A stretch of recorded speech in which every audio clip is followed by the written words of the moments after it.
welcome back to the social media derby. We've got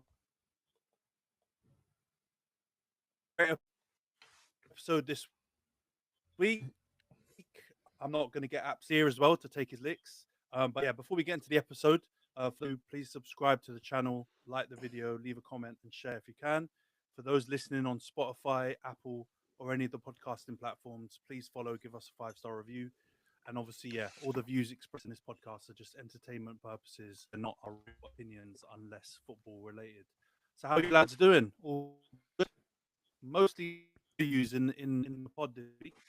Only Reese needs to stay quiet for a little bit, but that's all right. You okay there, bro? Chat.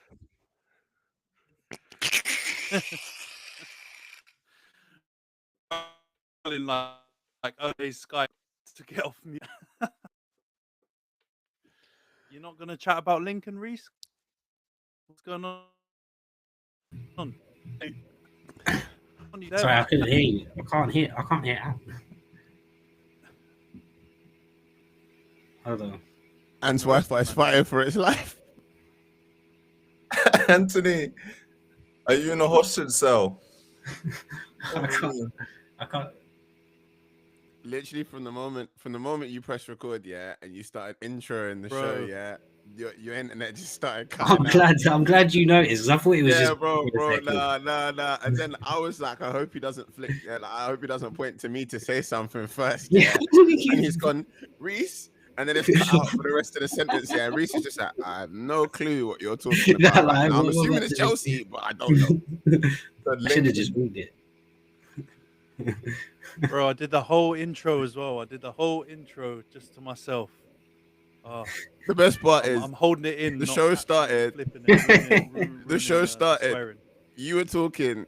Your internet stopped, like cooperating. Musa started laughing. He went off camera. Lana's internet cut out. We haven't even been recording for 3 minutes yet. But no one's cursed or swore or crashed out. Disaster. That's the only bonus and positive I can take from this. Can you man actually hear me now? Am I actually connected or is my internet? You're back. All right. You're back. Thank God. All right, so we're down from 5 to 4. Don't know if Nash is still here. I'm still here. Basically, I went through the whole intro. Internet crashed out on me, but yeah, I'll go through the housekeeping again just in case it didn't actually record. So for those watching on YouTube, please subscribe to the channel, like the video, leave a comment, share if you can. For those listening on audio platforms, please follow, give us a 5-star review. Obviously not based on technical quality for this episode at least, but based on the quality of the opinions. And yeah, disclaimer, the views are just jokes, entertainment purposes, and they're not our real opinions unless football related. I always join the chat, but we know the deal. If he's not here originally, this is going to be a struggle episode for him. So we'll give Io a little bit of time to get used to it. I was betting everyone caught W's except for Reese, and then I clocked.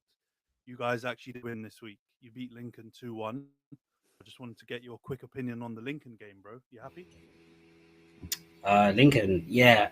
The problem is Lincoln had a game plan and we looked very, very defensively shaky. I think when we get into, like, I don't know if you want to go into the other games a bit later on, but yeah, you can see there's a pattern with Chelsea right now, and it's you can get at us defensively, and I think Lincoln tried everything they could to do that.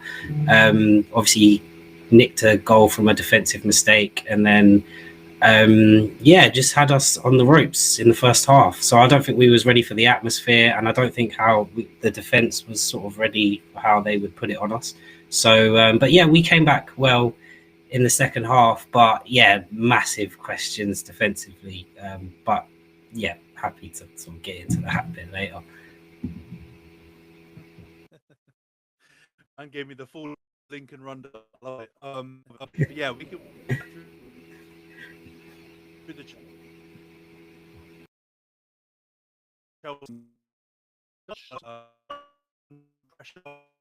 bit in the last week or so. Merseyside of things got a little bit. It's got a little bit title charge and challengers to looking a little bit sticky over the last week for Chelsea. But let's chat to the rest of the cast. How you doing, Nash? You're alive. You're well. How you doing, bro? Back on the pod. I'm away from my Ready sabbatical for from the hammering United nonsense, bro. glory charge. I was happy until I Oh, it's gonna be realized positive United this came first today. week. You find back up the derby. Then he came back and we got you. A minute. I've just seen someone in, I believe it's Khem, saying that we've benched, which is fantastic. That you in a good mood.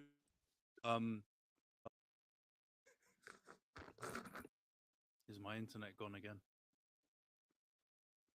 Oh. Bro.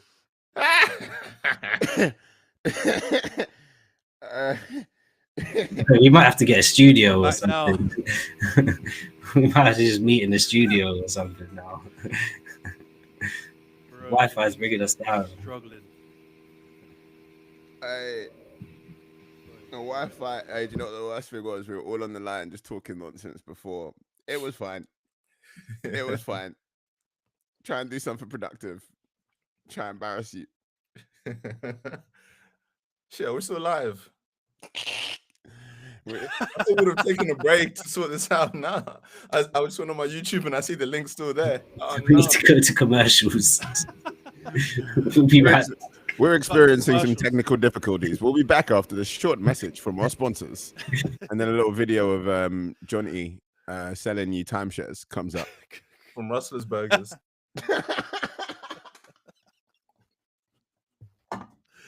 Don't shout out actual brands, bro. We haven't got any deals. They're not paying us. Don't actually shout out the brands. You should just say microwavable burgers. All right, I'm anyway, burgers.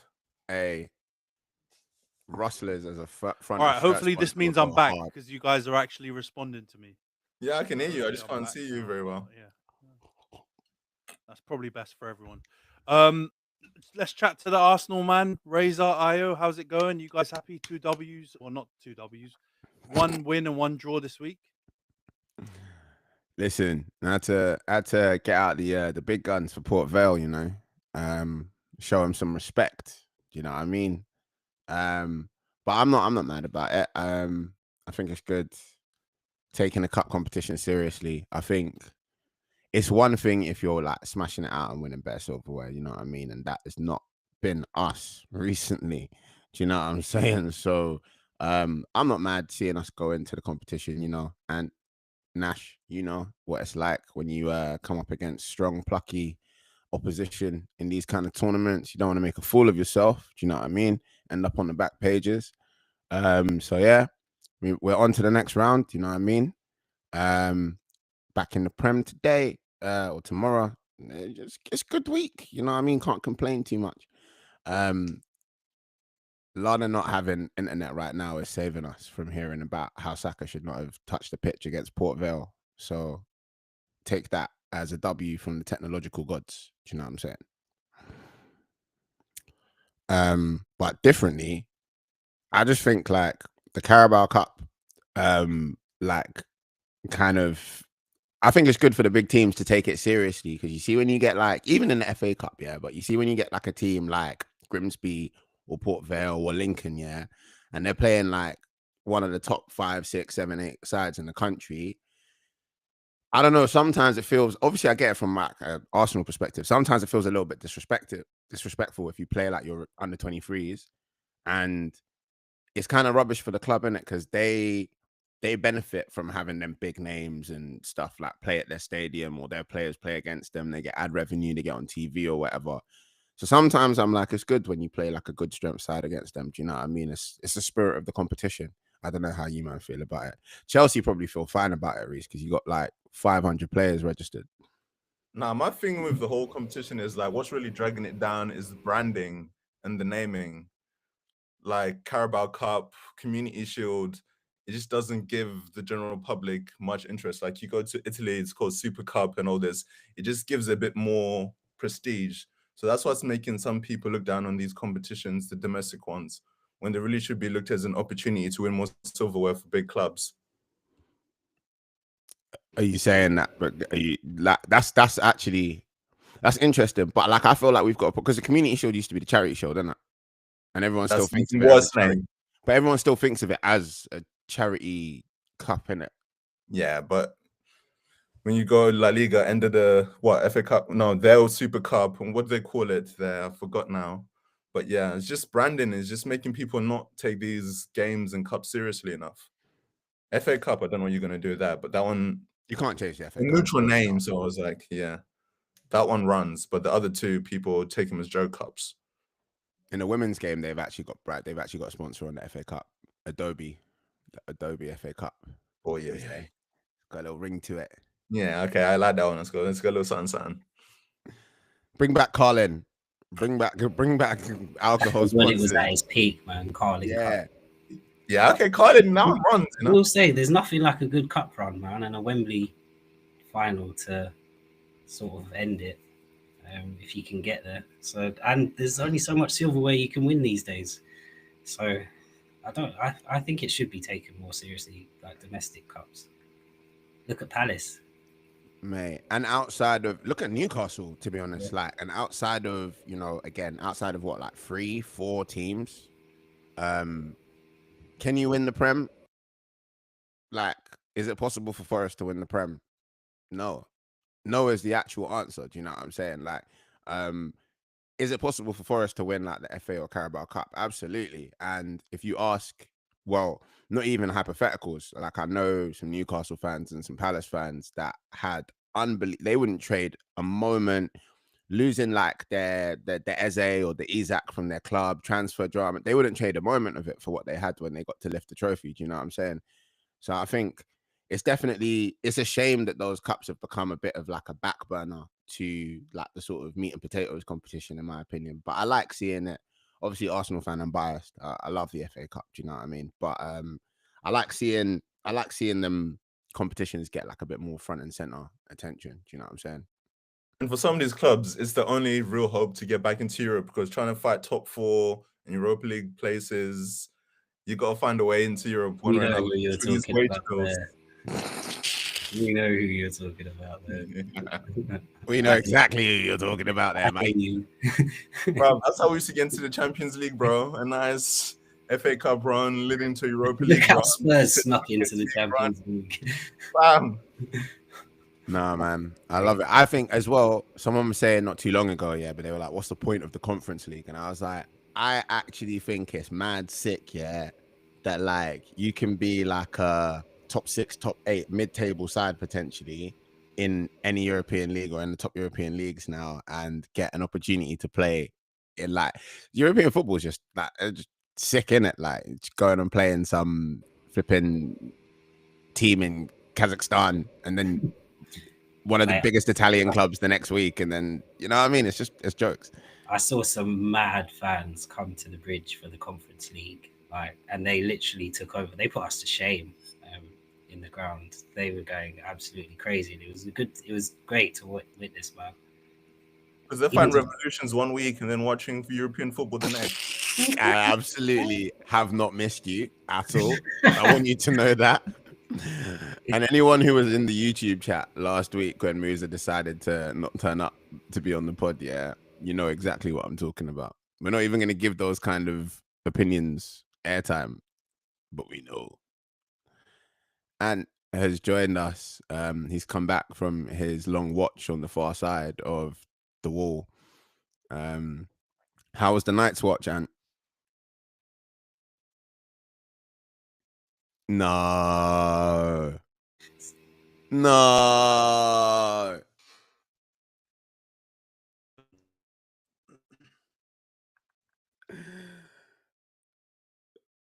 I'm an optimist, but I think at some point we have to call it. Whoever's watching live, we apologize. Oh, bro, I was going to send my niece, she's a Chelsea fan. She wanted to hear Reece talk about the games, and now look at this. I tried to get my professional broadcast journalist back. I was like, I'll continue the conversation. It's fine. Yeah, someone's going to have to take the baton. He's got... This is... And the 12:30 kickoff gets ever closer. You know, this one is going straight into the bin, and he's going to lock it behind. No, this is what we need. This is the kind of stuff that goes on the YouTube channel. We need this technology.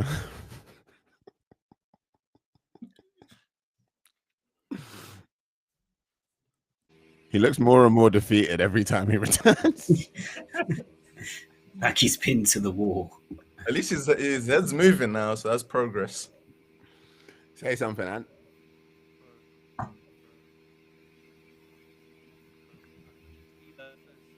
Uploading, so I know that struggle.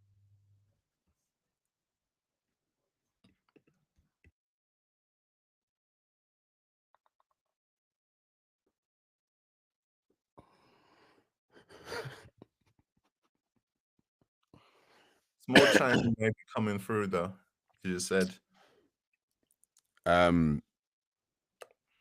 feel like this is a great opportunity to remind you that you can subscribe to the Social Media Derbies YouTube if you're enjoying the content and the discussion. This is unvarnished podcasting, warts and all, authentic, through the trials and tribulations. This is actually just, you know, like when you've got those friends that talk too much about football and you're like, you lot should just go and do a flipping podcast. This is that podcast, isn't it? So despite Ant not wanting us to shout out Rustlers, you know, we're not doing this for the sponsors. We're not doing this for like money or like trying to build something from it. We're not even doing this for football, really. We're doing this for pure love of bantering our brethren about how badly their football teams are doing. This is Hate Watch Central. So you know, hates. Yeah, you know that we thrive off negativity. So you know, if you can align yourself with that, then this is the the spot for you. See, thing. My G. Razor took a week off, but we still here. Do you know what I'm saying? I think, yeah. Do you know what? Actually, turning this into my little mini. This is my time to shine. Do you know what I'm saying? It's time to talk about what I think we need to be focusing on in terms of this Prem weekend, and that's that's a Man United hate watch. I'm not confident, you know. You shouldn't be. You guys haven't done anything to inspire confidence this entire season so far. And I know, like, but I don't trust us. You got a result against Chelsea, though. Yeah, that wasn't hard, though. I mean, that's not. Yeah, come on, man. He's too busy paying his dads to get off the fishing boat. He ain't he told him that life's over now. He can train with Sterling. Nah, but for real, that was disgusting comment from him, you know. Is that you know exactly what you're doing. To get the fans on your side and against the players, just remind them that they earn money. Then all of a sudden, all the sympathy for the players goes out the window. You can't have sympathy for Sterling, man. You can't. Hey, he doesn't want to leave London. He's had opportunity to leave and go and play football, but he doesn't want to leave London. Yeah, but he has a contract. Yeah, so we're happy to keep him, but like, I mean, don't slander him in public, man. Don't get the fans. Are you happy to keep him? That is the question. No, of course we're not. We're paying him a fat wage. You're running the sweatshop. If there's no other alternative, then obviously, at least he's been given somewhere to train, I guess. If anything, just send him on an extended leave, man. Don't be sending him to do 9 p.m. sprints. Do you know what the thing is? We've seen this a couple times between our clubs, Reese, where there's a player that doesn't want to leave London, and do you know what? It's realistic. If you take it away from how much money footballers earn, it is like a reasonable sort of thing in the sense that, right, I had a 6-year contract, whatever. And my family are supposed to be here for 5-6 years. If you want me to move on, I have some stipulations. I have stipulations in terms of money, and I have stipulations in terms of where I'm willing to go in. And like, my kids are a certain age. I ain't taking them to Turkey, okay? I'm not going Galatasaray, okay? Like, do you know what I'm saying? I think in essence it's fair, but I think this whole like club versus player, like kind of playing hardball pause, is like a bit of the problem here. Because there's deals to be done. Send that brother to Brentford. You telling me Brentford couldn't use Raheem Sterling? I watched them play against Fulham the other day. They can. He doesn't even have to move yard. Bro, Fulham could use Raheem Sterling. Like the wages are a big problem, but this is where I think that's the massive stumbling block. You can pay 50%, man. Don't cry poverty. Hey, we're under strict UEFA rules now, man. No more paying big wages. But someone's got to make the compromise, and when I look at it from the perspective of like, is Sterling gonna make the like? Would anybody leave like multiple M's on the table? I think it's like what 30 M's, 15 M's that they want him to leave on the table if the contract gets. Absolutely not. Absolutely not. Forget these people don't have degrees. They leave school at 15, 16, bro. Once football's done, they may not have a second career. That's fine, but that's why you can't have sympathy for the player at the same time, because there is opportunity out there to get your career back on track. But it's just, if you want the money, take the money. But it's just, you might not end up having your career's stunted because of it. So so it works both ways. And then you've obviously got other situations where it's flipped around. You've got Isak refusing to play for Newcastle. So it's all, swings and roundabouts, man. It works both ways, for both player and club. Yeah, but it's a sad situation, but it has absolutely nothing to do with why you lot lost to Manchester United. Absolutely not. I mean, Sterling's not going to play in defence. Might do a better job. Fam, as much as I love you guys for letting us win, I wish you would have won, bruv. I need Amarin gone. So once Ten Hag was on his last legs, winning a game, just saving him for another week, man. You're just delaying what's coming down the road.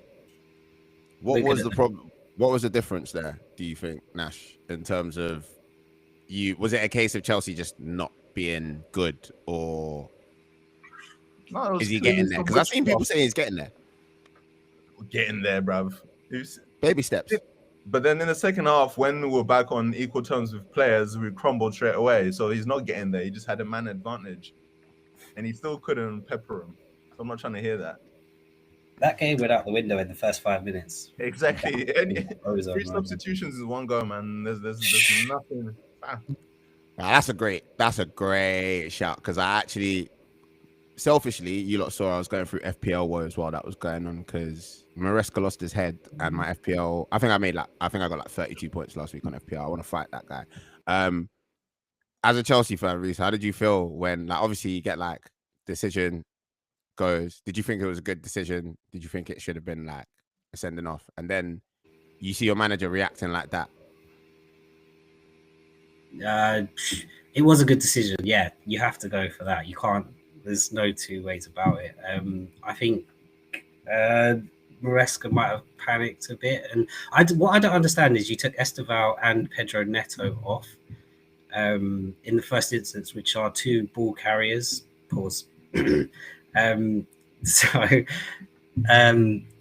think one of them should have stayed on to at least get us higher up the pitch. But then I don't think Maresca anticipated Palmer getting injured, but then he knew Palmer was struggling midweek. So it's just why risk him? And it's mismanagement on both sides, man. Yeah, so I think he did get it wrong, but I don't think because I think he tried to put all his weight on Palmer when we had a man down. But I think maybe keeping Pedro Neto on at least, because he's probably the one that's probably playing better out He the can two. play in midfield as well, can't he? Yeah, and he can offer something maybe up front, a bit further forward. So I would have kept him on. But yeah, like I said, our game plan went straight out the window when Sanchez had a bozo moment. So yeah, you can't really come back from that. Or like, do you blame Sanchez like for that challenge? Because I mean, obviously it's not the smartest of decisions, right? To go out and just like try and clothesline a man with your leg, but he did get kind of like somewhat left in no man's land to kind of do something about it. Are you putting the full blame on Sanchez and nothing on none of your centre backs? No.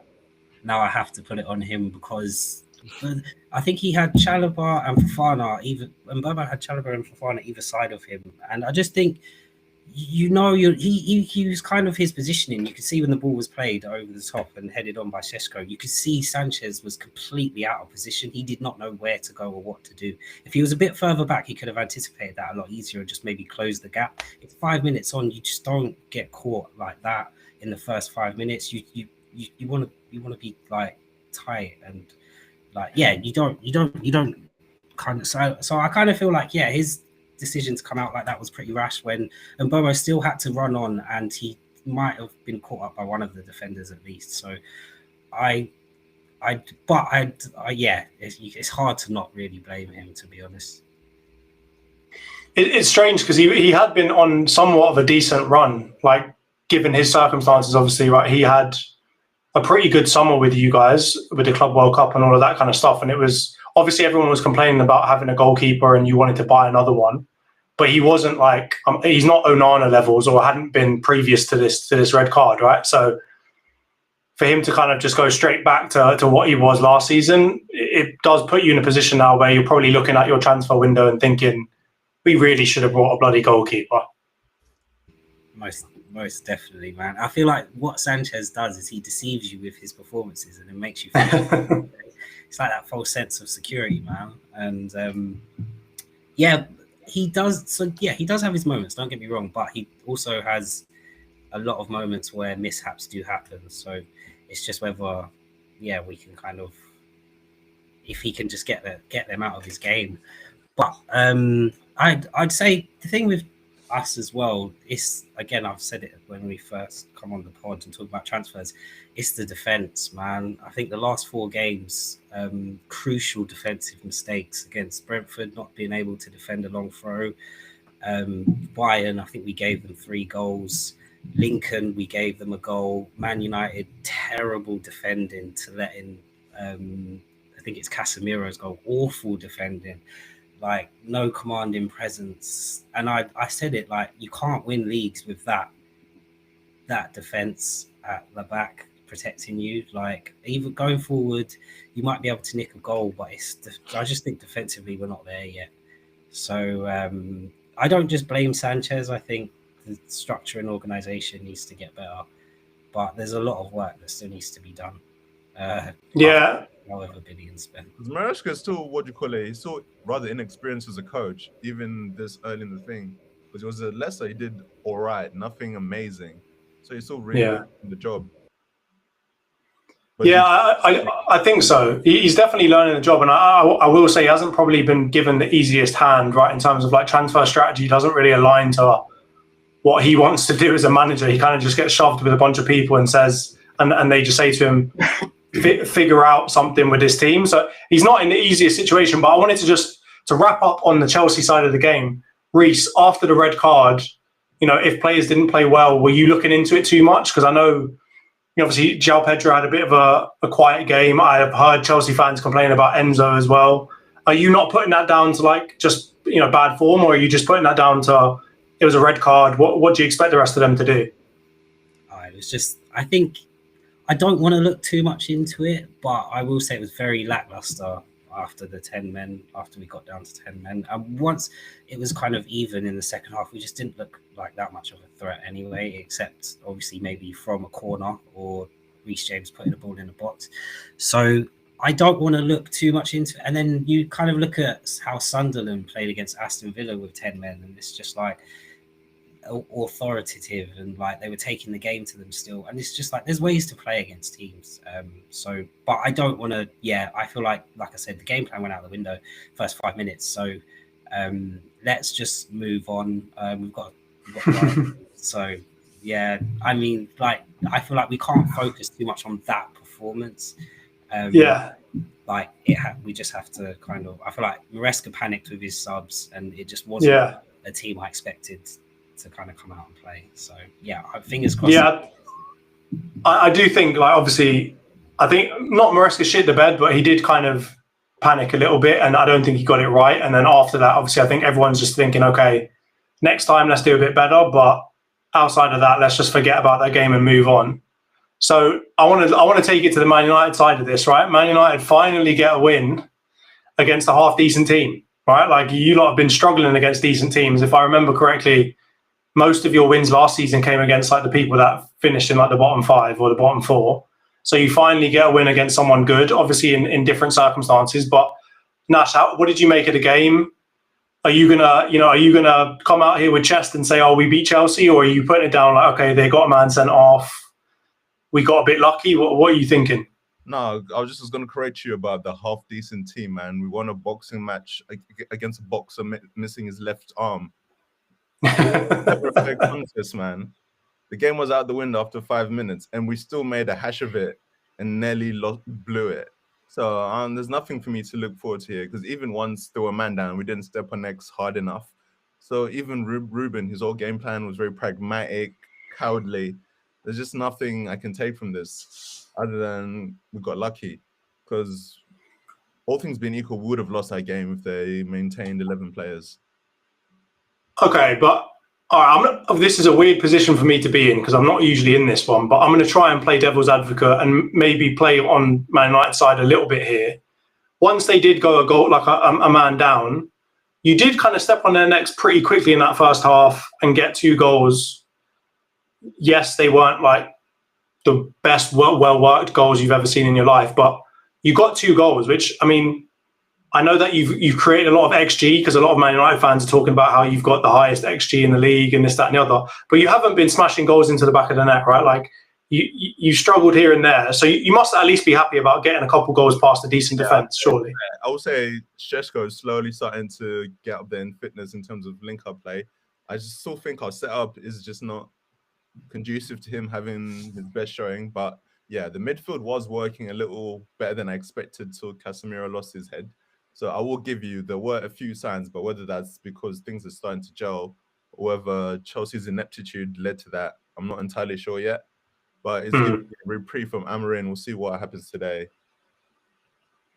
Well, so, I mean, on that one, I don't want to spend too much time on this, but there's 2 things I really want to talk about. Number 1 is your lineup, because he started Shaw in your back 3 again. I can't. And then number 2, I want to talk a little bit about the Casemiro and whether you agree with the sending off or not. But let's stick on the lineup now. He started De Ligt, Maguire, and Shaw as your 3 centre backs, yeah. And then he finally gave Mazraoui a bit of a chance as well. But then he still went with the decrepit midfield of Casemiro and Fernandes. What are you making of this this lineup? Because first of all, like Dorgo, young kid, I feel for him, but he's not a wing back. If anything, he's more of, he should be playing left centre back if you want to give him a chance, but he's more of a left back. And if you want to play wing back with creativity, play Shaw there. So from the beginning, the setup is just counterproductive. And then that midfield, Bruno can't track his man, hasn't got the legs, which he says he needs in midfield, yet he plays him every week. He's a liar, man. And Casemiro, he's past his prime. He should have gone Saudi. So even when we have the players there, he still makes the wrong lineup decision. So I can't ever back him. And it's a strange one, that because obviously your star boy at this point in time is Euro, right? And it's a strange one that he chose not to start Euro and he went for Slabhead. Protect him because of the last few results, because even in those games he's been playing well, but we still keep getting spanked. But yeah, man, I'm not understanding what's going on there. Yeah, it almost kind of feels like I'm going to get your opinion on this, Ray. It almost feels like he's still trying to figure out like his first 11, because he started Ahmad in one of the 10 positions again, when he's been playing him mostly as like a right wing back. So are you also getting that feeling of like Amorim is still not sure who his best 11 or starting 11 should be? Or is that just me? No, I think it's you, me, Nash, and everybody who has a moderate level of interest in the English Premier League. Everyone is very aware of Amorim's issues when it comes to selection. I think that's because he's such a system guy, and like the system is clearly king here.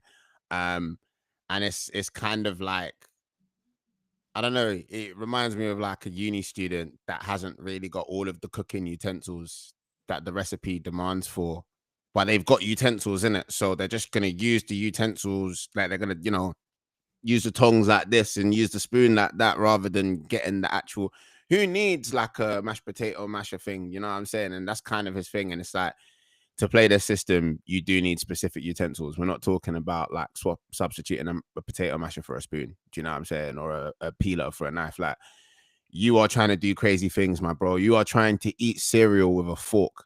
That's what he's on right now. Do you know what I'm saying? And yeah, I think it's peak because he could see quite a bit of success if he was just a little bit more like flexible with the system, in terms of just like, You know what I'm saying? Like, okay, it would be great if we could play like this, but we can't. So let's adjust the system ever so slightly to support this.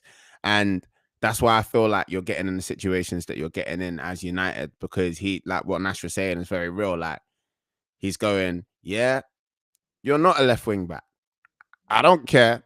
You know what I mean? It's like, yeah, you're not a right wing back. I don't care. You play in the 10. Like, it's just, it's a little bit, it's like, fair enough, you could do this on your Football Manager save. Do you know what I mean? Like, oh, I did an experiment to see what happened if you refuse to change your formula, even if it, you know what I'm saying? But this is the big boy. This is the big time. It's the Prem. Like, it's confusing. It's frustrating, and like, well, from a Man United perspective, it's very entertaining for me. But yeah, it's weird as well, because I think you see it across top level football. You have to play to the players regardless of what your system is. Like, Arsenal are doing it now. Like, we're having to rework our system around the striker that we bought.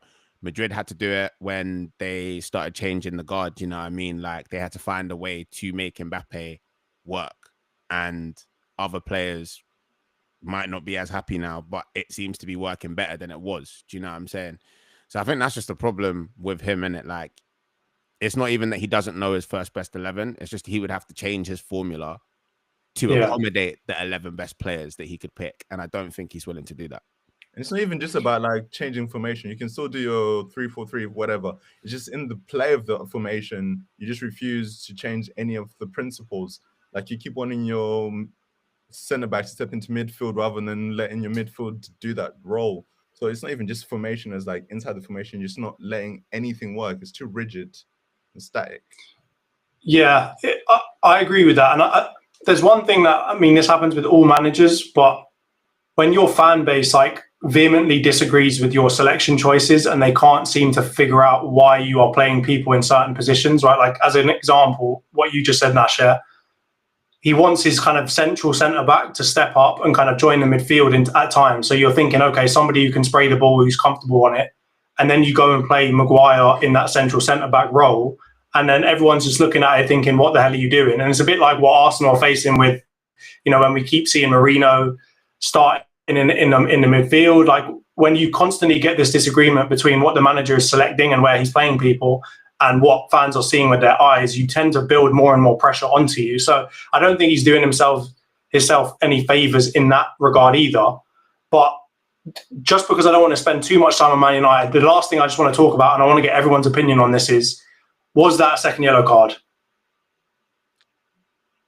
Nash, go first. I would say by the letter of the law, yes, but at the time and place, I would say it was very soft. Okay, that's fair. That's fair. I thought you were going to come harder than that one, but all right, fine. I'm a football fan who's realist. I don't lie. I just tell you. I don't know, man. I saw some really, really strong opinions from some Man United fans out there saying that was nowhere near a red card or a second yellow offence, essentially. But Ray, how about you? You think that's a second yellow? You think that's a red card? It's not like, oh yeah, red card. Like, that's absolutely a red card. But I think context of the game, and I think VAR is doing this, and people watching football from a highlights perspective is doing this to not younger arbitrarily, but like people who are the way that we analyze football now. Yeah. It's like the context of the game is so important. Game state is so important. Do you know what I'm saying? And it's like, if you apply like logic, like one of the things one of our red cards that we got last year, for Arsenal, everyone was saying like, oh yeah, but look how fast that defender is, and look how far. That's the context of it, isn't it? Like, is it denying of a goal scoring opportunity, or is he inhibiting play because of the context of the game state? And in the context of the game state, Casemiro's on a yellow. You know what I mean? He's putting in he's not keeping up with play because he ain't got the legs for it. And he's using that to get an advantage where a player would have been able to get clear and do something. And he's a smart player. He's an experienced player. Do you know what I'm saying? It's a tactical foul, isn't it? And tactical fouls generally result in yellow cards. Now, when you're on a yellow card already, again, we're talking about a very experienced player. He knew exactly what he was doing. Do you know what I'm saying? I think anybody who was complaining about that being the second yellow is either a Man United fan or lost money at a bookies. Do you know what I'm saying? I think they've also got Casemiro PTSD with red cards, though, because they're still crying about him choking out Will Hughes or choking out whoever that player was before and saying, "Oh, it was just one hand on the throat. That's not a red." So I think they've still got some things there about, you know, they feel like Casemiro is maybe being profiled as a, you know, like a hacking type of player. But lastly, yeah, I know what you're going to say there. But the last one I was just going to say, Reece, obviously I know you're probably, I know what you're going to say here, but Reece, did you think that was be honest, take off your Chelsea hat, was that a second yellow? Yeah, harsh, but yeah, because you can't, he was away, I think it was Andre Santos, he was away from him and he's holding him back. So it is a tactical foul, and when you commit to a tactical foul, you do run the risk of a card. Obviously, yeah, it is soft. I think if he maybe went with his legs, he might have got away with it. But I think because of his intent of you've got your arm around him, you can't really, you're pulling him back for a reason. So it's sort of cynical almost. But yeah, definitely harsh in today's kind of, yeah, I would sort of pull the foul thing if I was the ref, but I can see why it's given. Without your Chelsea hat on, thank you for that. That is actually fair. All right, we're going to see if Potato Wi-Fi is able to join this conversation. Ant Chang, is Casemiro's, did he deserve a second yellow? Let's give it a try. Can you man hear me? We can. All right. Man's moved locations. Yeah, I agree with you guys though. I think it's stupid. It was a stupid decision to pull him back, and I mean, he got the ball afterwards, but he obviously wouldn't have if he didn't pull him back. So it was a stupid decision. I think it's a bit harsh, and there will be no consistency around those kind of decisions. Someone else will do that, and they won't get the second yellow like this week, next week. It's just the way it is. I think that ref generally struggled a bit with the game, and so I think it's pretty standard that people feel like if you give the ref an opportunity to even it up, they'll look to find it. So I think Casemiro's just, if that was one of our youngsters, I'd say, all right, it's a bit stupid, bit harsh, I'll let him off. But Casemiro's too old and too wise to be making bad decisions like that.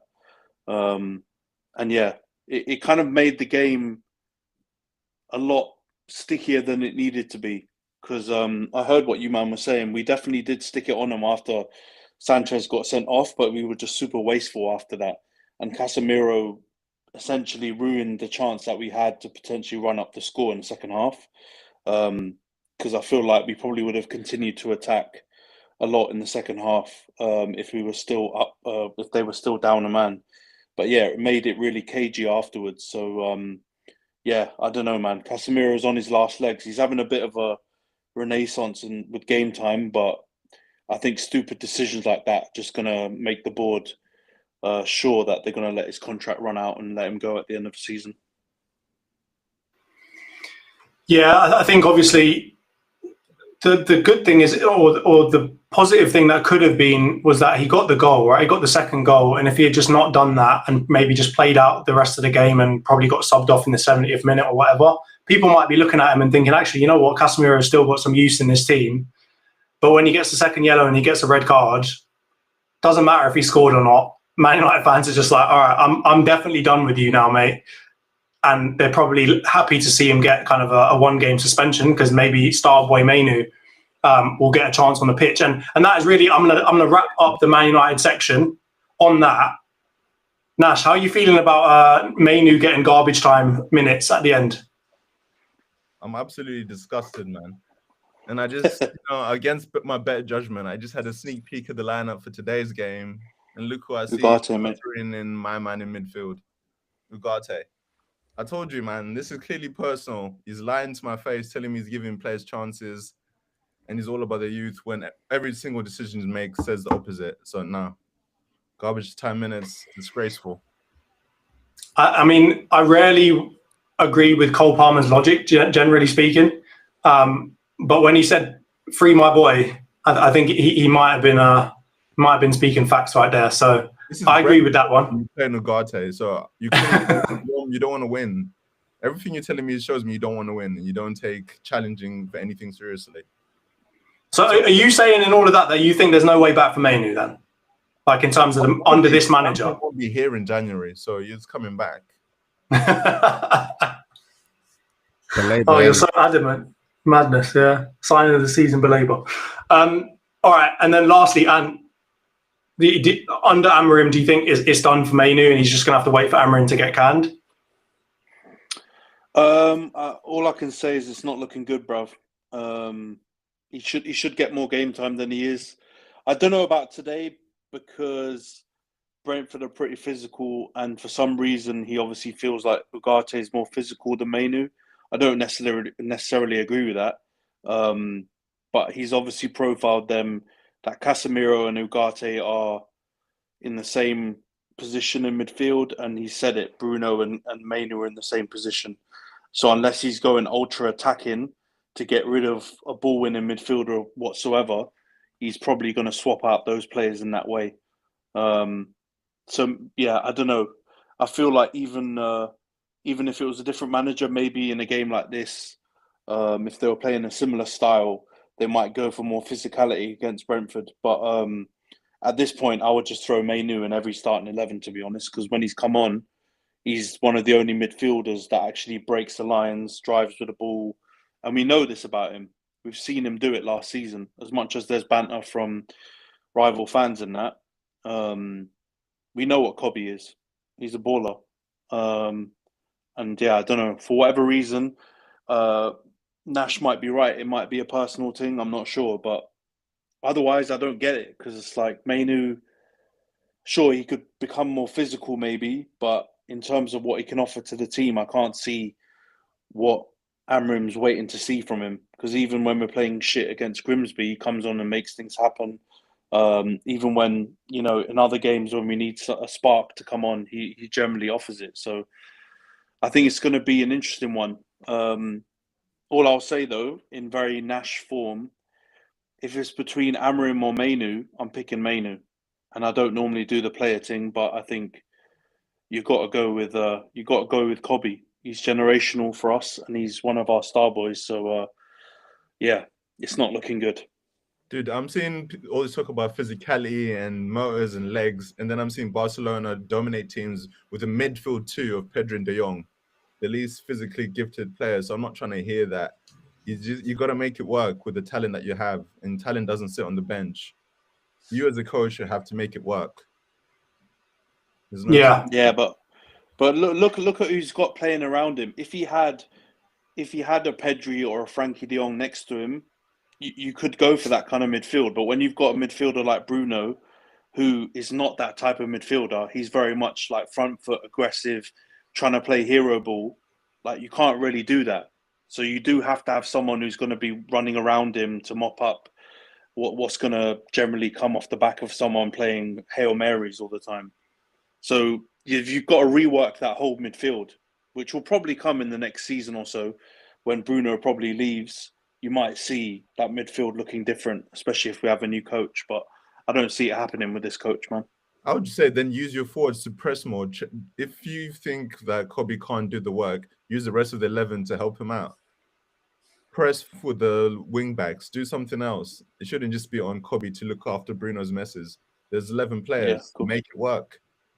And I mean, this is all fair in saying like that, but there's a large part of the Man United fan base also that doesn't think that Bruno should be starting as one of the two midfielders anyway. So you don't even have to go with Bruno next as one of those two. You could have put like even Ugarte and Mainu in the two central positions, push Bruno up so he can play a front foot aggressive ball in the 10, especially with Cunha kind of being injured. And then, stick Mbeumo on the other side and put Sesko up front. So I think that's also partly the reason why a lot of Man United fans are looking at it, thinking like, how, with all these players that you've got, can you not find a single way to get Mainu into this team, who should be, I think, from a Man United perspective, the future of your club, right? You're always going to need local lads. And luckily for you, you've actually got one that's half decent in Kobe Mainu. So it is a weird one that he doesn't seem to care about wanting to build, or that kind of Man United legacy of always having a heavy local youth team presence within your first team. So it's a strange one, but I think that's probably enough about Man United. The last point I just want to make is I don't think we've covered Lincoln Chelsea. I don't really want to cover it too much either, because Lincoln, I'm sorry, mate, you don't deserve to be talked about in this pod. So just quick words, Reese. You went 1-0 down and you somehow came back and won it. You made it way tighter than it needed to be against, what are they, in like bloody League 2 or whatever? Give us a quick wrap up of how you felt about that game. Yeah, before Jonty just rattles the Lincoln fans any further, let me just say that's not a reflection of my opinion of Lincoln fans any watching. No, seriously though. I was saying before, the Lincoln game, I think they had a game plan, which they could obviously see how defensively frail we were, because they were just throwing long balls and taking corners, and the first half we couldn't cope. And then, like I said before, another defensive mistake at the back. Enzo sort of short misplacing the pass to Chalobah, and then we concede. So it's the same story with Chelsea, just conceding when it gets on top defensively, and then but the second half we settled and then did what we needed to do to win. But again, it's just a reflection of how we're defending right now. What I'll say. Yeah, it would appear to be kind of the source of all your problems, because your attack seems to be good enough to score and beat teams. So yeah, it probably does all stem from that. But let's move on now to obviously the Arsenal. Oh, it's blocking out my bloody. There we go. To the Arsenal. We'll start with the Arsenal Man City game, because I think obviously that's where most of the conversation has been. I'll just give a quick wrap up. Haaland scores early doors, I think in the 9th minute or whatever else. And then apparently Pep just puts everybody behind the ball and says, I'm turning into Mourinho for one day and one day only. And we're trying to break him down. Madueke goes off injured. Now it looks like he's going to be out for at least a couple months. Saka comes on. We change up the midfield. Mourinho comes off. We finally bring on Eze to, I'm sure, Ayo's applause. And then we just keep trying to pepper them, keep trying to get at the goal. I know that they have a couple of chances, but we finally managed to break through late on in the game. We get our 1-1, and that's all she wrote. And now everyone is obviously dissing us and saying that we're not going at it enough, etc., etc. But we'll get into a little bit of that later. I'm going to start with you, Ray. General thoughts on the game, general thoughts on how we set up, how they set up. What did you think of it? Okay, in reverse order, I think in terms of how we set up, I think a lot has been discussed on this pod previously about Arteta's approach to midfield and this, that, and the other. And he actually, I think after one of our games, he came out and sort of said, like, Mikel Merino is like a midfielder who's been used as a 9. Like, how can people not call it attacking? And it's like, I literally said, I was like, I don't think he thinks he's being negative. I think he thinks he's being attacking in a different way. But one thing that myself and Lana and almost everybody else in the Arsenal fan base agreed on is that it weren't working. And I actually said in the group chat, like halfway through the first half, I was like, this is not working. Now is a time when Arteta's got to show if he's got the stones. And he brought on Eze. I felt like he got forced into bringing on Saka. But bringing on Saka can't, that's never going to hurt in terms of going for it.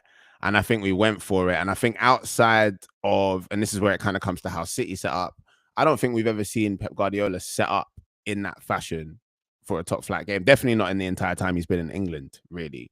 I don't think the goal that they got was particularly like, it was good Haaland play and a good pass. I don't think it was like down to their setup, because their setup even before that was quite conservative, especially for a Guardiola team. So it's like they had a great break. They've got the best striker in the league. All of this faffing about the Swedish brother at Liverpool has made people forget that Haaland is out and out the best striker in the league. He did what the best striker in the league does, and he finished well. After that, I would say, like, for long periods of the game, and I'm fairly confident the numbers back this up as well. For long periods of the game, it was just the Arsenal holding the ball and City kind of doing what everyone has crucified us for doing at the Etihad, at Anfield, sometimes at the Bridge, like way back, like just not being there in the game and just sitting there and like kind of just trying to take the scraps. And, you know, I think the narrative would have been different if we had scored first and they were playing like that, but they scored first. And I think as we say all the time, there is a bit of there's a want to laugh at Arsenal from, you know, like the wider footballing fans, you know what I'm saying? And it suits the narrative of like, you know, Arteta plays for this, Arteta plays for that. He doesn't do this. He didn't want to win. I think he had a principle, and like earlier on in the pod, we were talking about a manager sticking to the principle, sticking to the system more than like coaching the game in front of him. And I think the City was a good example of Arteta hopefully showing that he is willing to change up the tactics and acknowledge that he didn't get it right straight away. So positive signs there. I think I've been really enjoying watching Eza play. I'm really glad for him. And, you know, like Martinelli, I feel like I said it. I feel like I said some competition will focus him. He looks a bit burnt out. He's still got the Gabby Martinelli. He hasn't really lost any of the stuff that made him the player that lots of us fell in love with. His head didn't seem to be in the game. There was no thinking behind what he was doing. It was just chap to the sideline, chap to the touchline, chap to the byline. Like, now he's coming on into the game and he's using his best attributes to do what we've seen him do. So all in all, I think there was a lot of positives. I would have loved to have gone for the 3 points from the beginning. And hopefully Arteta's learned something in that when we like move on through the season. But yeah, man, some of the narratives coming out of it that I know you probably would want to, or we'd have to touch upon if IO's internet wasn't so dead. In terms of just like, you know, should we have been trying to go for a late winner, this, that, and the other? Yeah. I think people always going to have something to say in it. They're not going to be like, oh yeah, good job Arsenal rescuing a point. I think that was the overall thing in it. Like, you don't want to leave a situation like that with no points, and we managed to do that. It would have been great if we'd started the game more creatively. Then I think we would have got the 3 points. Yeah, and I do want to touch on I think Gary Neville's point, and it's been his point for a couple of weeks now, if not months, about him feeling like Arteta is always playing with the handbrake on, right? That seems to be the new phrase about Arteta. He's playing with the handbrake on. He's never really going for it, etc., etc.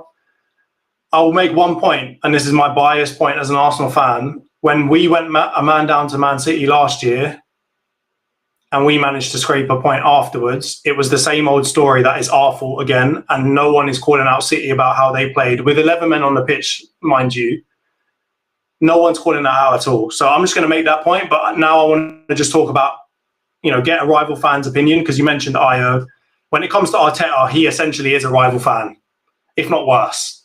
So let's push it to the rival fans. I'll start with you, Ant, before your internet goes tits up again.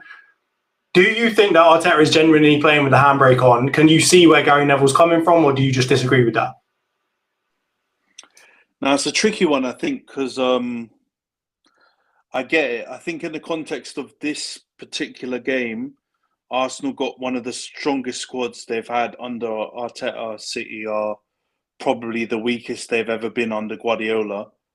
If this was in isolation, Gary Neville might have a point. If you take his points in a wider context into consideration, like you mentioned, hammering you guys for holding on for almost getting a win, but getting a 2-2 with 10 men, going and getting the 0-0, which the AFTV guys all celebrated, and all this kind of stuff, getting hammered constantly for your approach, whether it's good, bad, or ugly. I think it makes this whole thing feel like a bit of a Gary Neville agenda against you lot. And then obviously when other people hear that, they're going to jump on it and just say the same stuff that Gary Neville was saying.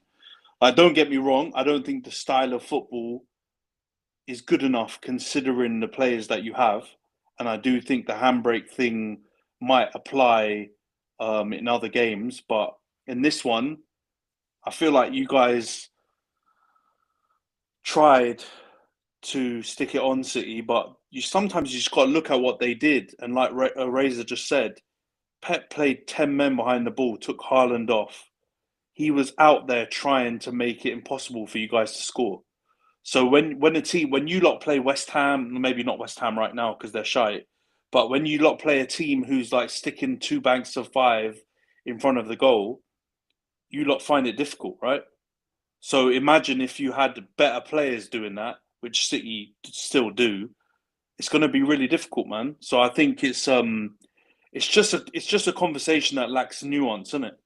Like, it's easy to say you're playing with a handbrake on, you should be more attacking, but in that particular game, I think it's easier said than done. So I think Gary Neville's being a cheeky so-and-so, trying to get clicks with what he's saying.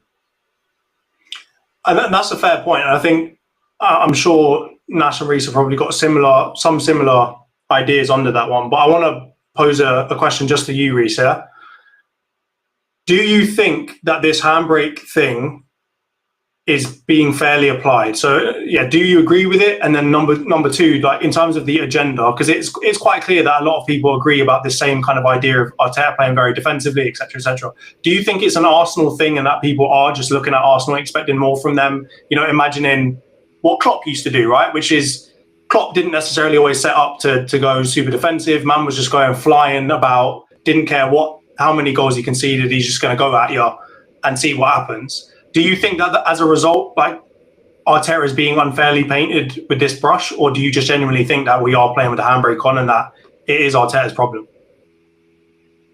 It's a bit of, it's tricky. I think a lot of people sort of remember Arsenal from the Wenger days and maybe see what the style of play as such now and might expect a bit better, but you can't really say they were playing with the handbrake against City, because I think they did kind of go for it. They did everything they could to try and score. So and against teams like against Leeds, you scored how many? It was like quite a few. So I don't think he's necessarily playing with the handbrake. I think it's maybe game by game. Maybe you could argue with Liverpool.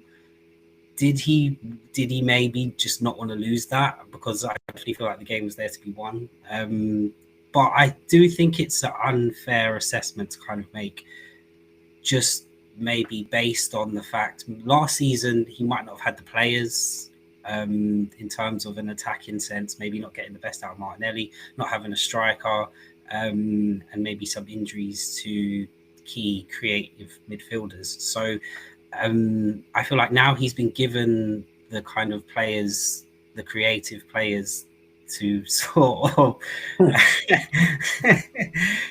me just finish before Io jumps in.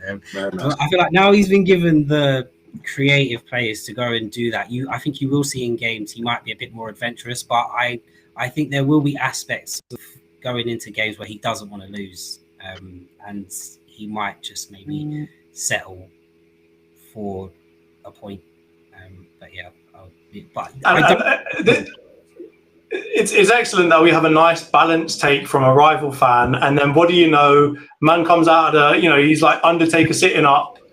He comes out of nowhere. Let's go. I see Io shaking his head. Io is about to explode. He heard people saying nice things about Arteta, and he appeared literally like the Undertaker. I can see about 4 pixels on his screen, but I can see the vein in his forehead popping. Yeah. So, all right, Io, before your internet goes as well, mate, let us have it. Go on. It's gone.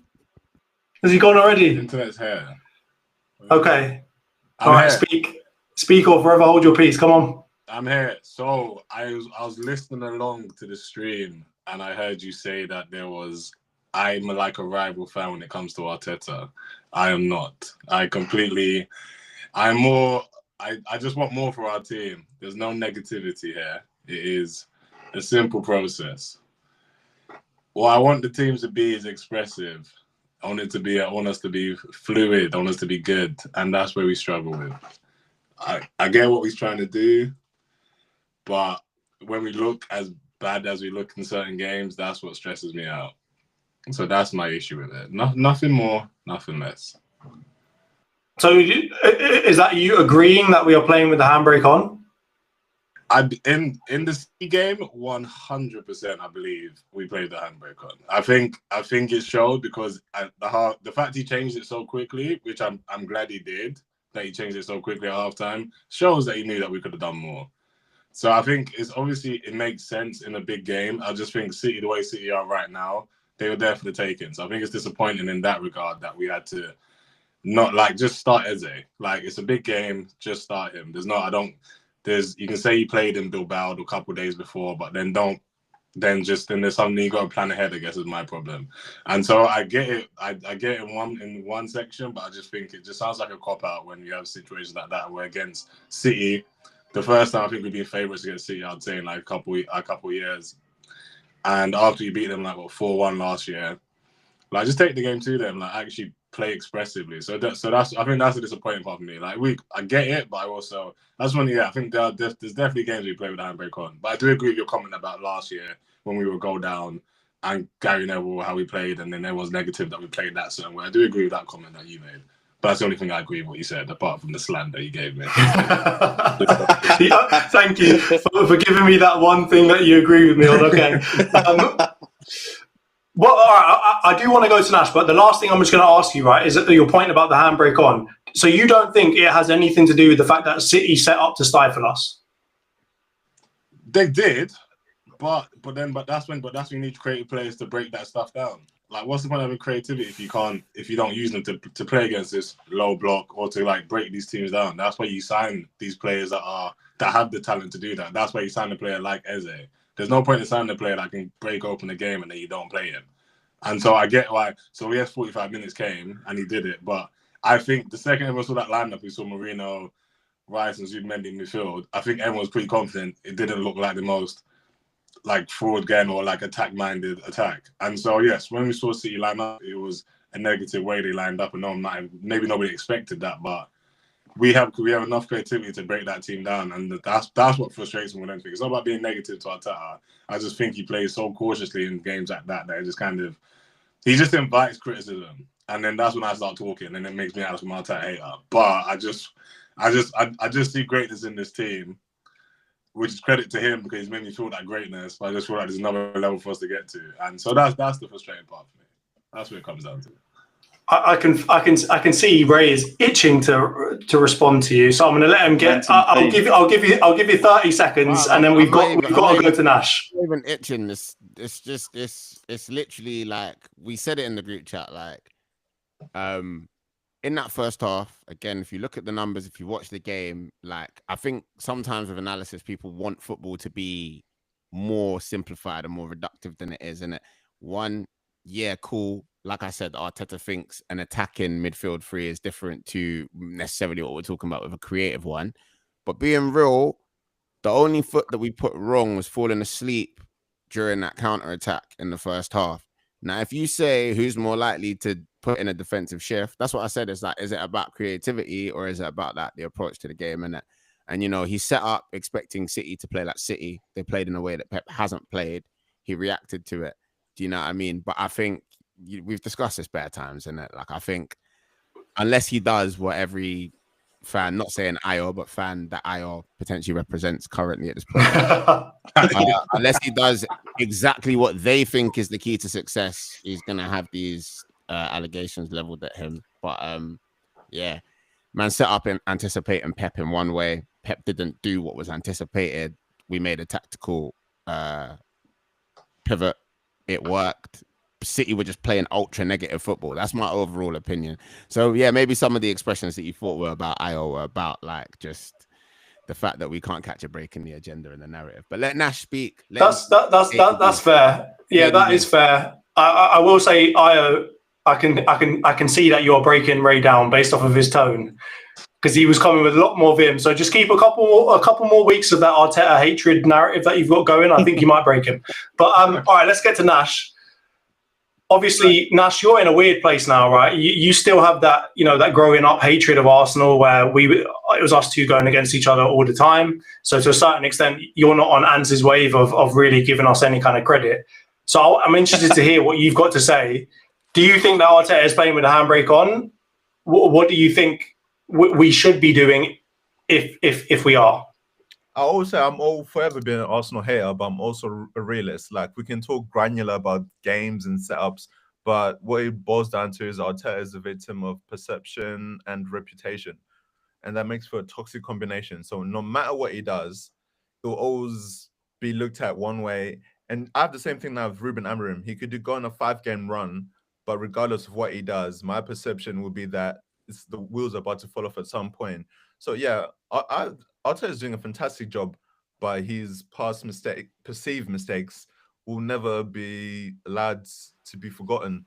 So no matter what he does, he'll always be looked at with 20% cap. I agree with that, and I do think it doesn't help him that he played for Everton for a very long time and himself was not the most attacking of a midfielder. So people kind of wipe their mind of the fact that he also played for PSG and other good teams. But let's move on now, because I think we spent a good fair amount of time on that subject. We'll talk very briefly about the Port Vale game. I think I didn't watch it. I know Io did, because I saw his commentary in the group chat and he was going off again. We're going to start with you, Io, again before your AOL internet goes down.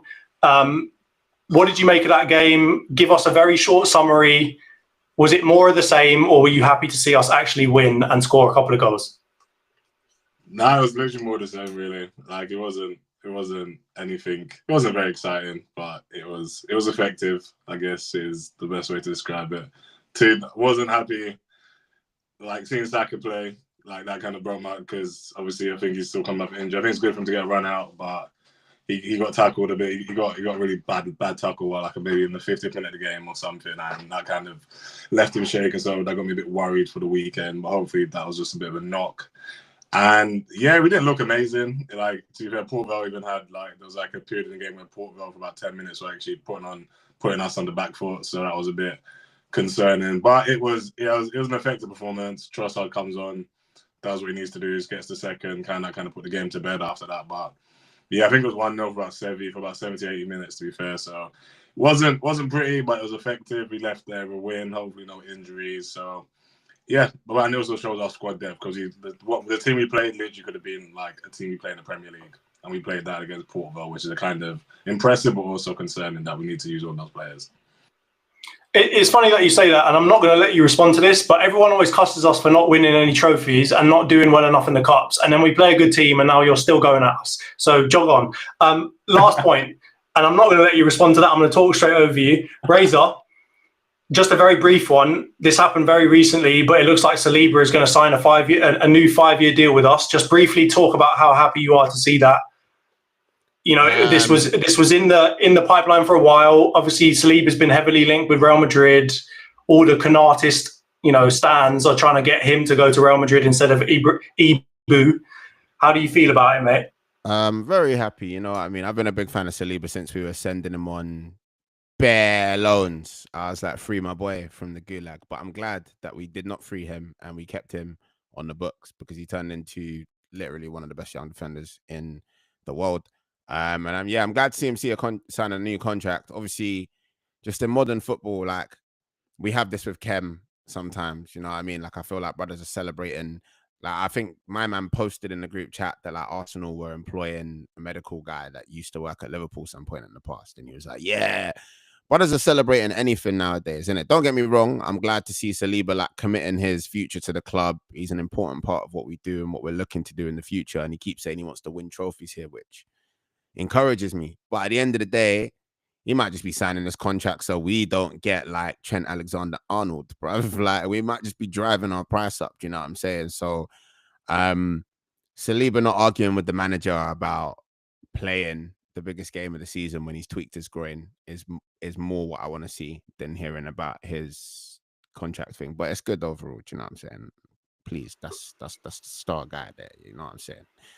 But I agree. Yeah, just it's football. Do you know what I mean? Like, I want football. I want games. I want wins. I want trophies. Like, yeah, all that contract stuff. It's good to know, but like, there's some. It seems like some football fans are starving for football content or things to talk about or things to celebrate outside of the actual game of football. And I think, all of this contract talk. I get why Liverpool fans are running that narrative, because they keep getting their chain yanked by Real Madrid, but it sounds like a skills issue.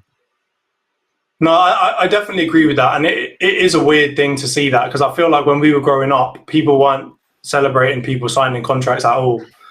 you know, it was more about, as you say, it was more about the football, it was more about what was on the pitch. But obviously we've seen over the last 2 decades, basically, football has really and truly become purely like a business, or mostly a business now, to the point where we are celebrating signings, we're looking at net spend and going at each other about net spend and using all these kind of business KPIs as the way that we get one over on someone else and put points on the board. So it's definitely a weird place to be in. And speaking of that, I think we're now going to naturally move on to Liverpool. You know, the ones that keep celebrating about their laptops and all of this, that, and the other, the money ball and all this, that, and the other, and then trying to say that, oh, you know, it doesn't matter that we've broken the transfer window record twice in a row, you know, and we haven't spent for 5 years or whatever else. But we're going to naturally get onto them. They obviously played against Everton in the Merseyside derby. I think a lot of us predicted that it was going to be a difficult game for them, especially given their form, where they've been kind of just scraping wins like last second, last minute, getting there 11 minutes of added time and doing what they do. And this game was relatively similar. So I think a lot of us ended up predicting like a 2-2 draw or like a tight win. And that essentially is what it ended up being after what I would consider to be like a very different first half, where they were really putting it on Everton and it looked like they were going to run away with it. They come out of it with a 2-1 win. Everton managed to get a goal back after they put 2 in. And then it gets a bit squeaky bum time again, and you know they're struggling, and we're wondering if Liverpool kind of throw away a two goal lead again. Nash, I'm going to start with you this time, just because we ended with you last time. Did you manage to watch the game, and what did you make of it, if so? I'm actually starting to get more and more impressed with Liverpool's evolution this season, because at first I thought it would be complete defensive liabilities, but they're starting to strangle teams, and luckily I've got Ekitike in my FPL, so you know it's going to be a good time. Don't look hating, Razor. It doesn't suit you. Just answer the question, man. Stop watching me.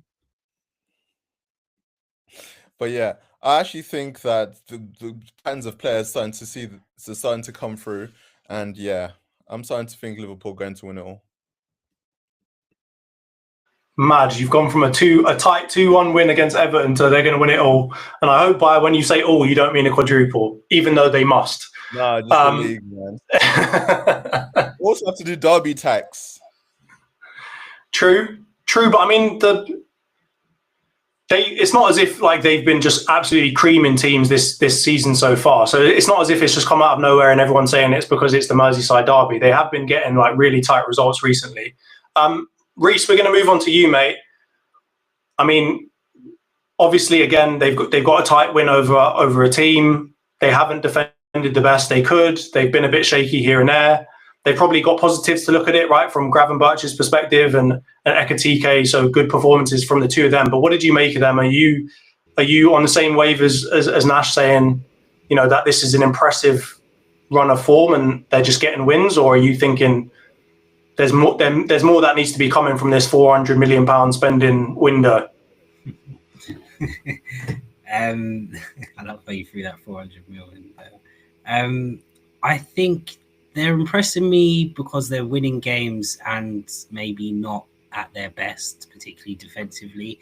I think even though first half, I do think they did put it on Everton quite a bit, but second half you could see there are elements of Liverpool that can be got at. I think Everton did well to kind of probe, and they did have a good few chances. Southampton, and on another day, they might have equalised. I think they had a really good chance to go ahead to make it 2-1. So I am impressed. I am impressed that because they have had quite a few additions and trying to putting them all together and hoping that they mould well compared to last season when there was at least Klopp's squad. So they didn't add anyone to it. So, but I do think that they might come unstuck in the later months of the season, because I don't think they can keep playing like this. So I do think they'll have to get it together eventually. Yeah, that makes sense, considering obviously, I mean, their main complaint is squad depth, particularly in the kind of defence. And obviously we saw that Leone, I think, their new centre-back, has now got an ACL injury and he's probably going to be out for at least a year from what it sounds like. So they've got very little cover in that back line, and that's really where they're looking shaky. So, you know, if anything else were to happen, I can understand where their complaint of squad depth might be the reason why they come unstuck, as you say, Reece. So that is fair. But in the interest of time, because I have just seen that Brentford have scored against Man United, and I know that you guys are probably all itching to go and hate watch that game, we're going to skip straight on to the Liverpool-Southampton game, and I'm going to skip straight to probably the most interesting part of that game, which is the fact that Ekitike, off of essentially a tap-in, as Arnie Slot describes it, takes his shirt off, does a Messi, sticks his name up, shows it to all the fans, gets his second yellow, and he's now suspended for this weekend's game. And Arnie Slot's out here calling him an idiot or calling him stupid or whatever he did. And it's also been rumoured that he might get a 2-week suspension. So I'm going to go to the three at the bottom. So Ray and Io, I'll start with you, Io. What do you make of this whole debacle with Ekitike? Do you think it was stupid? Do you agree with Slot that, you know, it was a stupid decision? Do you agree with the potential for him to be getting fined 2 weeks' wages? Oh yeah, absolutely stupidity at the highest degree. There was just no need for it, really. I think the fact that it was a League Cup, he didn't do any of the work. I think, as Slot said, like if he went up and hugged Chiesa, then fair enough. But he literally, as you say, was a tap in. So I don't understand the need to celebrate that way in such a meaningful game, really. And yeah, I'd be fuming as well because now he misses the weekend. He misses. I think they're playing Palace, isn't it? So I think when you do something stupid like that, you deserve to have your wages docked. And yeah, I'm all for it. Just it didn't deserve a celebration like that. But hopefully he learns. Hopefully he doesn't learn from this and he keeps doing stupidity because it might hinder Liverpool even more. But yeah, completely justified. If that happened to me in FM, I'd do the exact same to my player as well. The exact same. Yeah, you'd see like a little UNH next to their name because you'd be going in on them, finding bloody 8 weeks' wages or whatever. But let's move to Ant. What do you make of it? Do you think it was just a stupid thing that, you know, a young guy new to the Premier League is doing? Obviously, there's been a lot said now also about the fact that he may not have known that they were going to go for Isak when he signed for them in the first place. Do you think it's because he's unhappy in the situation, or do you just think it's a young thing? He's just a young guy coming into the league, bagging goals and wanting to celebrate. Yeah, I mean, it was obviously a dopey thing to do. Like you said, it wasn't a great goal either, and it was in the Carabao Cup third round against Southampton. Like I don't know what he thought he was doing with that one, but I do think he had just like a bozo moment, and it probably is a little bit to do with the fact they've got Isak in the building. I don't think he wants to probably play out wide, which is going to have to be the only position he can play when Isak's up to speed. So there may be a little bit of something like that going on in the background.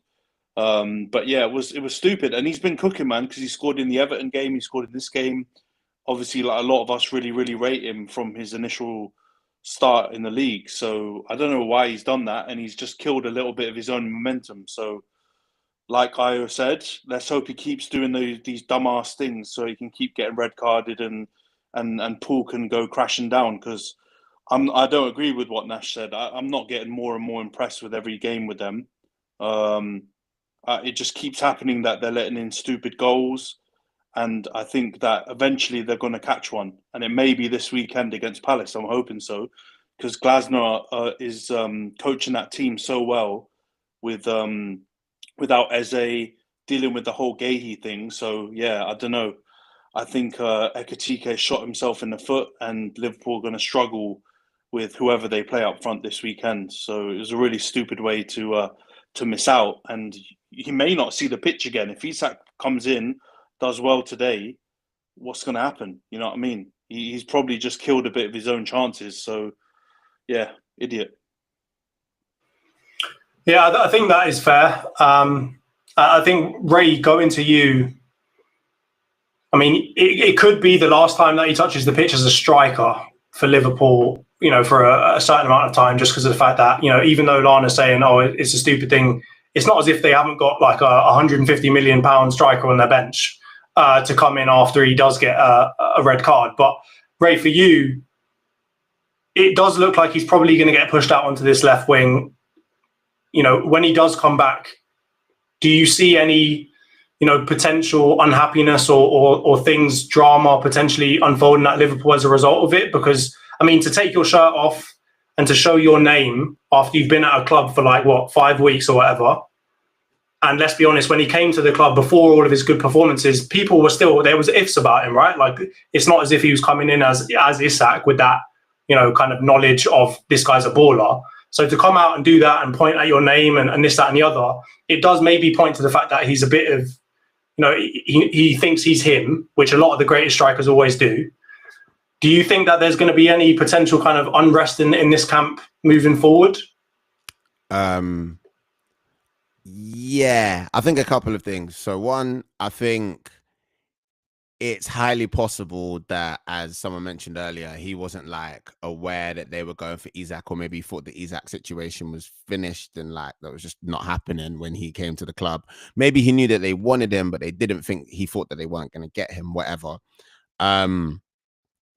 Excuse me. He clearly feels like he's been playing at a level that warrants him being, that focal point within the team's strike force. But then, as we know, you do not break the Premier League transfer record for man to sit on the bench. Do you know what I'm saying? So he knows Isak's coming into the team. It's just a case of where he's going to play. So he probably feels a little bit insecure, a little bit shaky around that. And I think that probably has something to do with the celebration.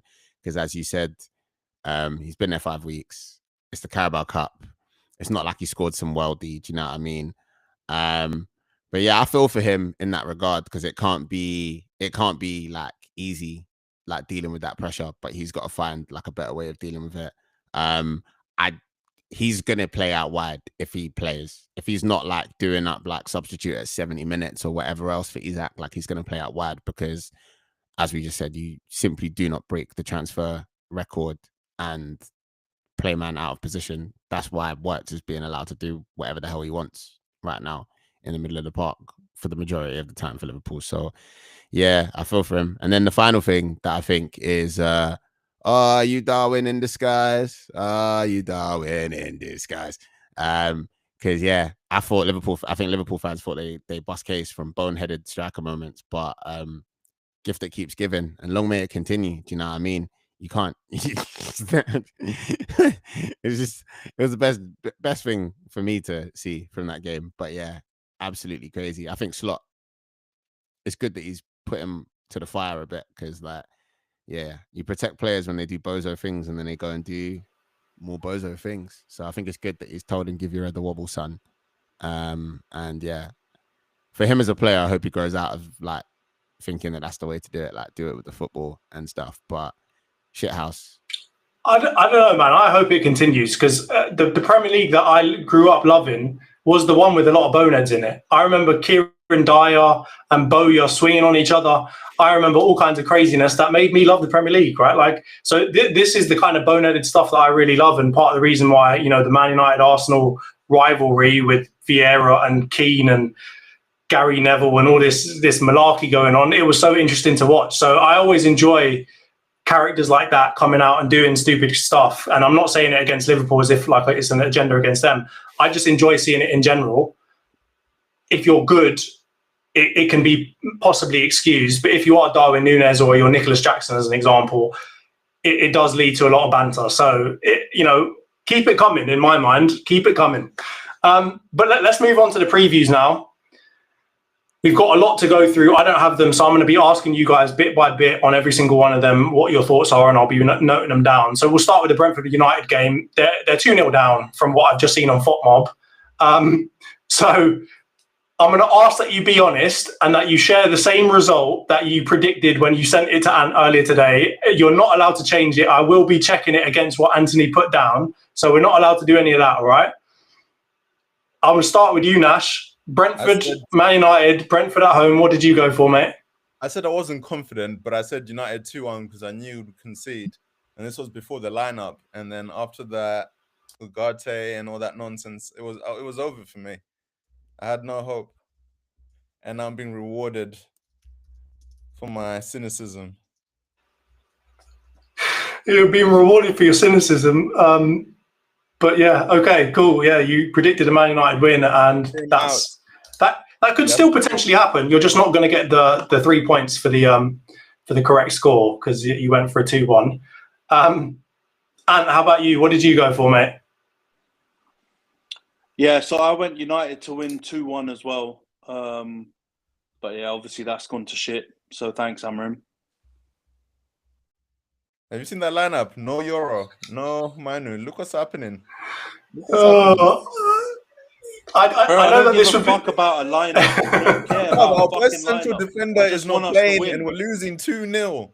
What do you mean you don't care about the lineup? Our To best Brentford. isn't To playing. Brentford. Don't forget that it's Brentford, by the way. That's what I'm saying. I told you it was a coward, and look what's happening. All right. Let's save the crash out. Let's save the crash out for 90th minute. Yeah. All right. Yeah. Well, I was going to say, right. I know that this would be impossible, but I love the idea of having to review your preview halfway through the game, especially if you're a Man United fan, because this is 20 class. minutes into the game. 20 minutes. Man hasn't even broken the first sweat, and we're down 2-0. All right. Just got some of that Amarin pack going. Don't mind me.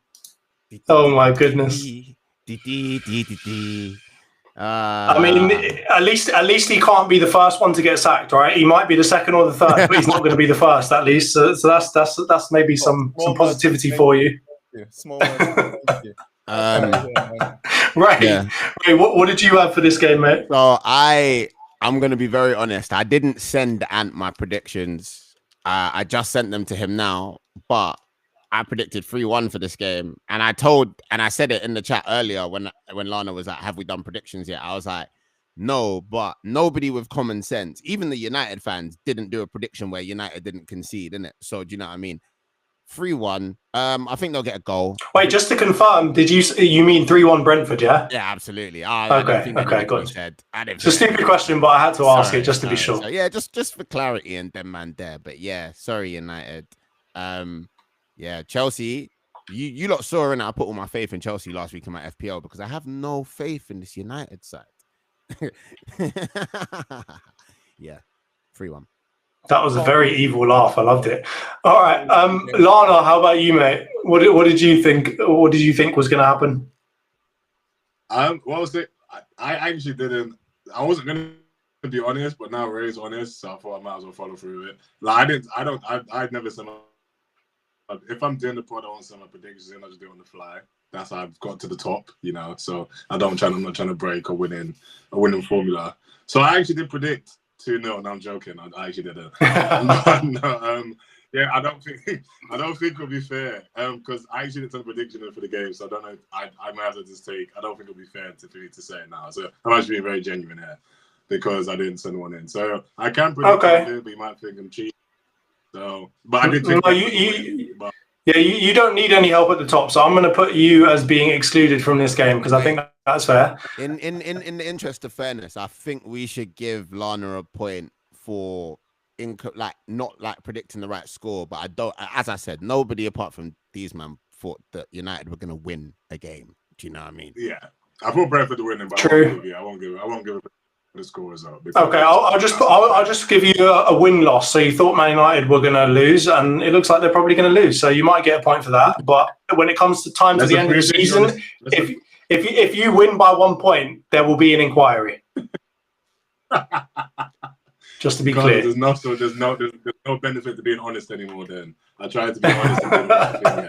I remember. We'll give you the win-loss. We'll give you the win-loss. All right. You went for a Brentford win. If they end up winning, you get the point. But there will be an inquiry. Reese, what did you go for? Yeah, I didn't send my predictions to Ant either, man. So I don't know if this one's void. I did make it in my pod notes.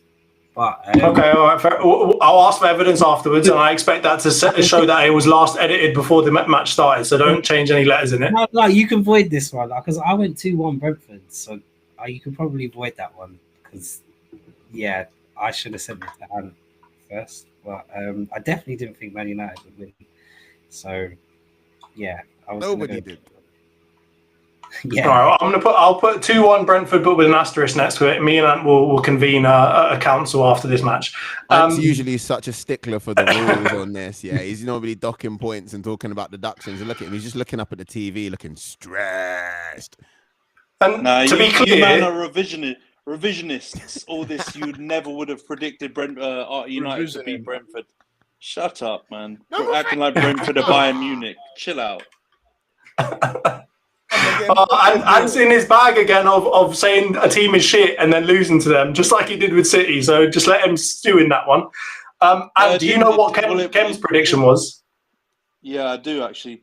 I would say it did work for Chelsea though. So one West London club it did work for, but Khem went 2-1 United as well in the Brentford game. Okay, I'm glad we've got that on record. Good work. Hey, come on. All right, and then I went 2-1, and Antony knows that I sent this to him before the game started. I went 2-1 Brentford, so at this point I hope Man United score and then the game ends. And they have. Fucking hell. What is going on here? It's 2-1 now. Let's go. Sesko 007, hold Fucking pussies. Oh, the live reactions are class. How many chances he had to take that goal? My God. We beat you last week, mate. If Sesko though. Comeback is on, brother. The comeback is on. All this has confirmed to me is that we have to do a live watch along because this is absolutely comedy. This is prime time television right now. All right, let's move on before we speak for so long that the next fucking game starts. We'll talk about Chelsea and Brighton.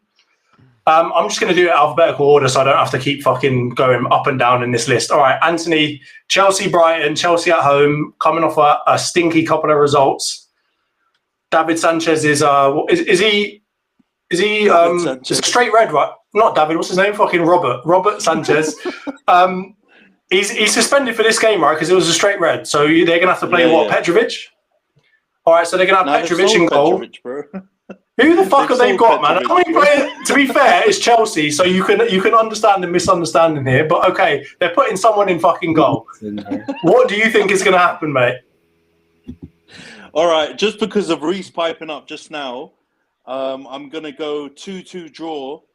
Brighton, I know you lot generally have a tricky game with Brighton anyway. But yeah, your defence, man, I don't trust them. If they're looking a bit shaky against Lincoln and they're conceding against us twice, then I don't think you're going to be able to hold Brighton back. So I'm going to go 2-2. But I wouldn't be shocked if Chelsea nicked it or, you know, hopefully Brighton can do a number on them. But I'm going to go 2-2. Okie doke. And we'll go to you, Io, because you've done it on the fly. I'm going to have to go to you lot first. Go on. What's your prediction for Chelsea-Brighton? Yeah, I'm going to go, oh, God. So, oh, no. I'm going to go 2-2 Chelsea-Brighton as well. Oh, how original of you. Okay. I'm trying to be quick here because I've got some issues going on here. So I'm trying to just. Okay. Well, all right, we'll do this real quick then. All right, we'll go to because Razor, you said that you haven't sent predictions in either. So what have you got for Chelsea Brighton? I've sent them to Ant now. I was just okay. Timing of my sending. I do what they do where I do them live, but I also write them down. Chelsea 3, Brighton 2. Oh wow! Everyone's predicting a real high scoring game here. Okay. All right, Reece, how about you, mate? Yeah, I went for 3-2. Lots of defensive mistakes and lots of goals. 3-2 Brighton. 3-2 Chelsea. Oh, mad. On average, we're predicting like 4.5 goals in this fucking game. Jeez. All right. Nash, how about you, mate? I've predicted 2-1 Chelsea. Baleba's head's already in Old Trafford, so they're going to concede on the counter. 2-1 Chelsea. Oh, mad. Okay. I've gone for 2-2. So everyone's going for at least a few goals in this game. And what did Khem go for? I'm gonna let me double check. All right. We can come back to Khem's at the end if you. No, he went 2-1 Chelsea. Oh wow! Okay, so this is really splitting the crowd here. Okay. All right. Doesn't exist. I already tried to. It doesn't work. Okay, let's go to Crystal Palace, Liverpool. So Crystal Palace obviously at home. As we were saying, Liverpool are looking a bit shaky in defence and Crystal Palace appear to have kind of their number and a lot of people's number at this point because Glasner is really cooking up a storm over there. We'll go with you first, Io. What have you gone for? Or what are you going to go for? Palace Liverpool. I'm going to go for a 1-1 draw. Ooh, okay. I think it'll be a tight. It'll be a tight game. Yeah, I think be a bit more cagey than we expect. But yeah, 1-1. I think. So you don't reckon that he's just going to kick one into the top corner of his own net just to make Liverpool fans happy?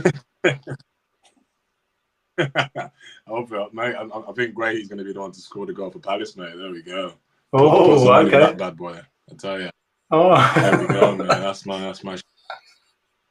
Oh, yeah. In future, we might start like a betting corner of this show where we can just give everyone's mental predictions for what we should be betting on. All right, Reese, how about you? What are you going to go for Crystal Palace Liverpool?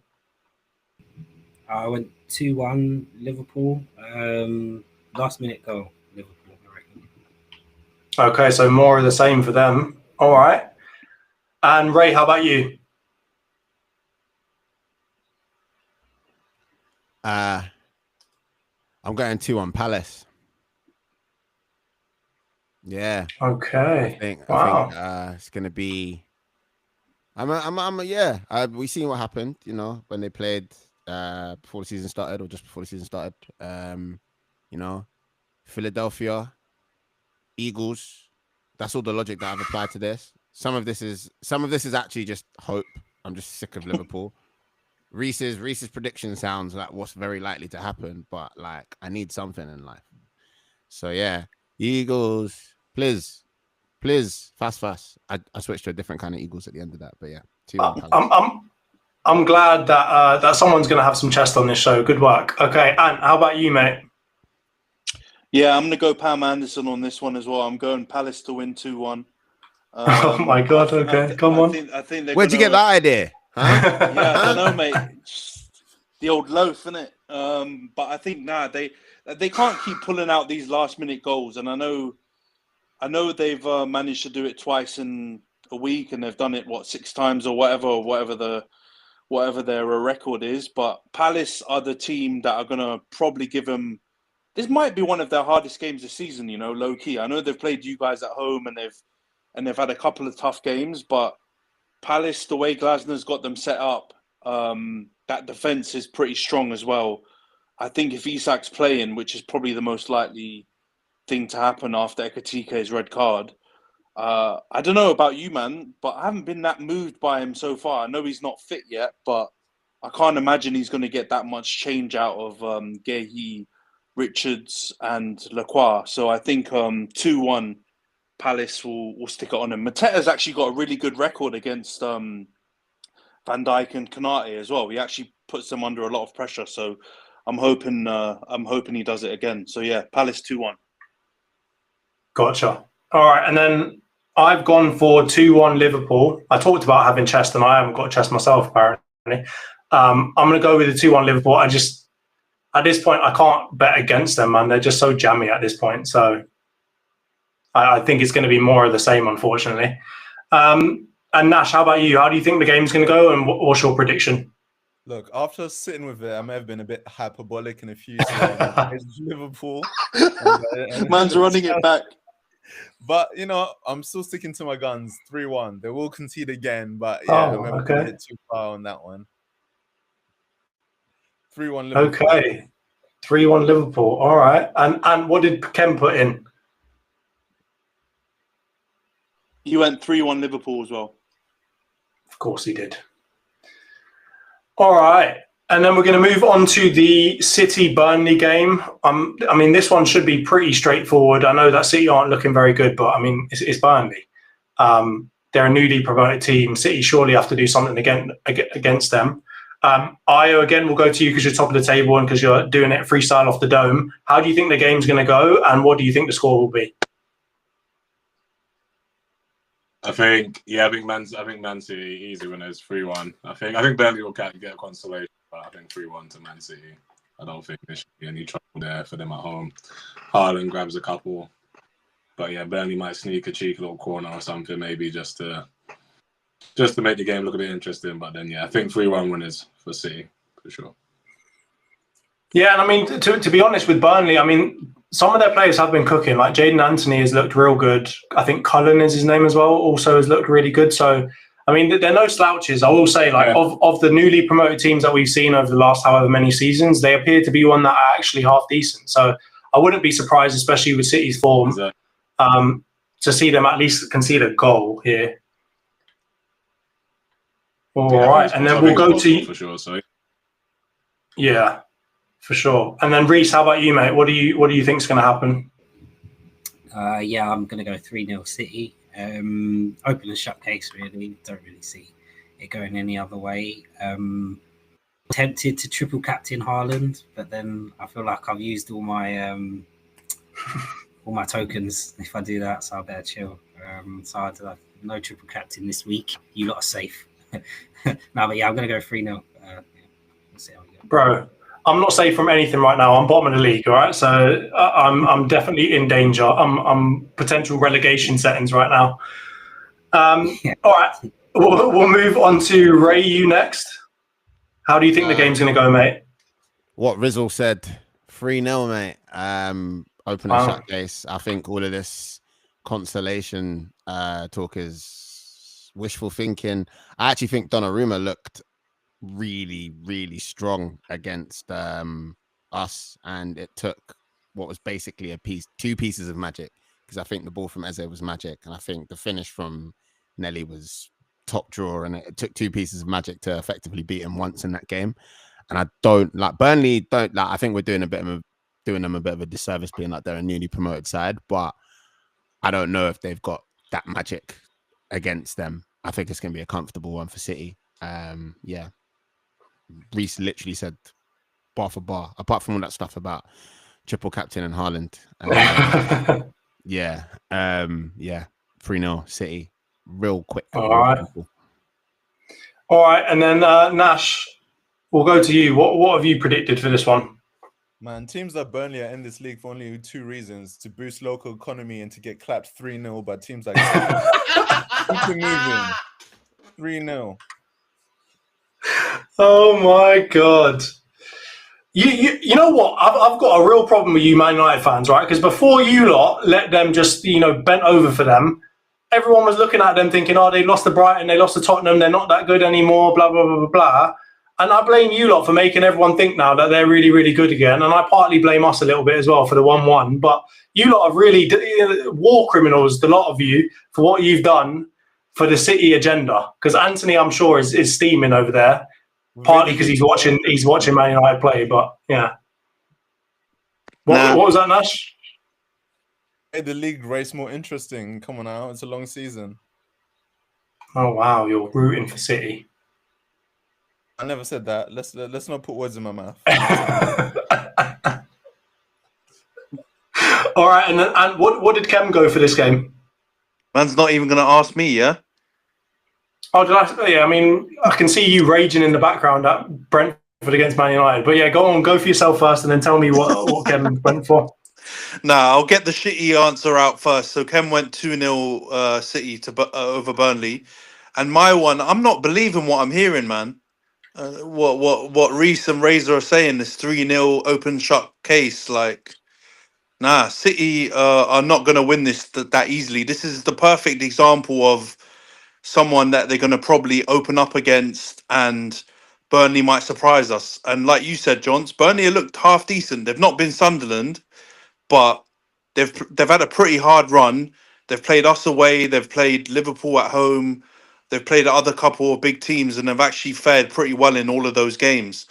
So I think this one's going to be 2-1 City, but I think it's going to be... I think you're right, Reece, not to captain Haaland. This is one of those bait games where everyone's going to go ham on Haaland, and he's going to struggle a bit more than we expect. But yeah, I'm going to go 2-1 City.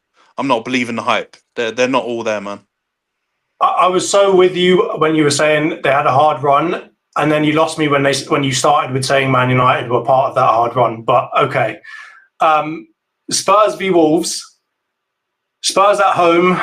They've looked a bit shaky. I'll be honest with you. Like, obviously, I'm an Arsenal fan, so I hate them. But at the same time, I thought that they were going to get top four, or at least get Champions League football, and they have been a bit shaky here and there. So it's not maybe as convincing as I thought they were going to be. So I will start with you again as you're at the top of the table. How do you think this game is going to go, mate? And what are you predicting for Spurs v Wolves? Yeah, I think this one might be Spurs just running out pretty comfortable, really. So you got, I don't know if I'm coming through. I hope I am. But You are. Yeah, I'm gonna. Okay, good. I'm gonna say it'll be a Spurs 3-0. I think when the Spurs are, oh my god, pretty good, and Wolves have looked absolutely dire, to be fair. So I don't have much faith in Wolves. That's the only reason. So I don't want to see a Spurs win, but I think this will be I think this is gonna be them coming back and dominating this game pretty comfortably. Okay, gone for a 3-0 Spurs win. Spurs not to concede. I can't believe my eyes. All right. Reese, how about you? How do you think the game's going to go, and what's your prediction, mate? See, I did go 3-0, but after you just after what you just said there, I don't know now. I might want to change it to 3-1. Can I change it to 3-1? I think I'll just have predictions. Can I go 3-1? I mean, considering you're basically freestyling all of this, you can do whatever the fuck you want, mate. Okay, I'm going to go 3-1 because the Spurs probably more than likely will concede, and Wolves might be on a bit of a high because they knocked out Everton midweek in the Carabao, so they'll get a goal, maybe Strand Larsen. But yeah, I think I do see Spurs though winning and continuing their momentum. I think Thomas Frank's finding his way, and I think they're just going to get better each game. So 3-1 Tottenham. That's it. All right, and then Razor will go to you, mate. What are you thinking?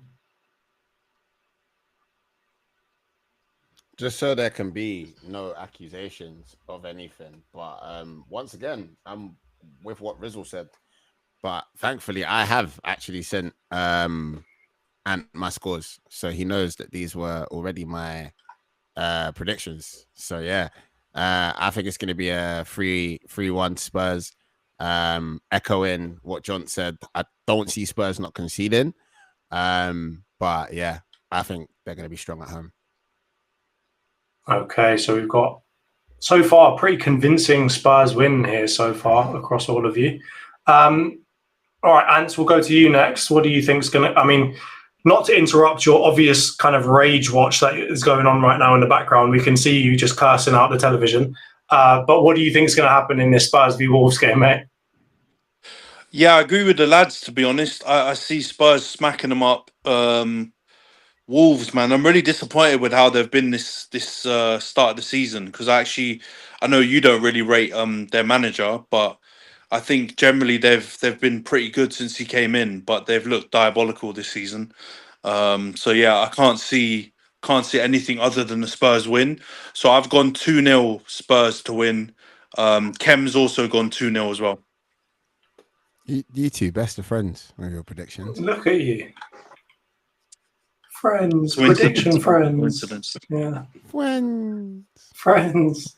All right. And then for me, I mean, I said all of that, but clearly my head was in a different space when I sent my predictions in, because I went for a 3-0 Spurs win as well. So I don't know what's going on with me flip-flopping from my introduction of the game to what I actually predicted. But yeah, I've gone for a 3-0 win. I think at the time I was just thinking that Wolves they stink.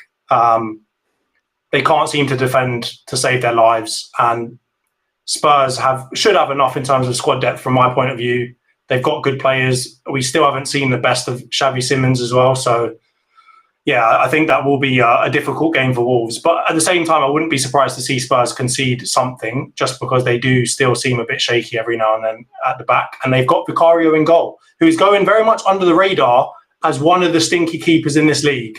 He does throw balls into his own net, and, you know, things can happen. So you never know. Nash, how about you? The post-Daniel Levy, Shabbat and festivities continues. 2-0 Spurs.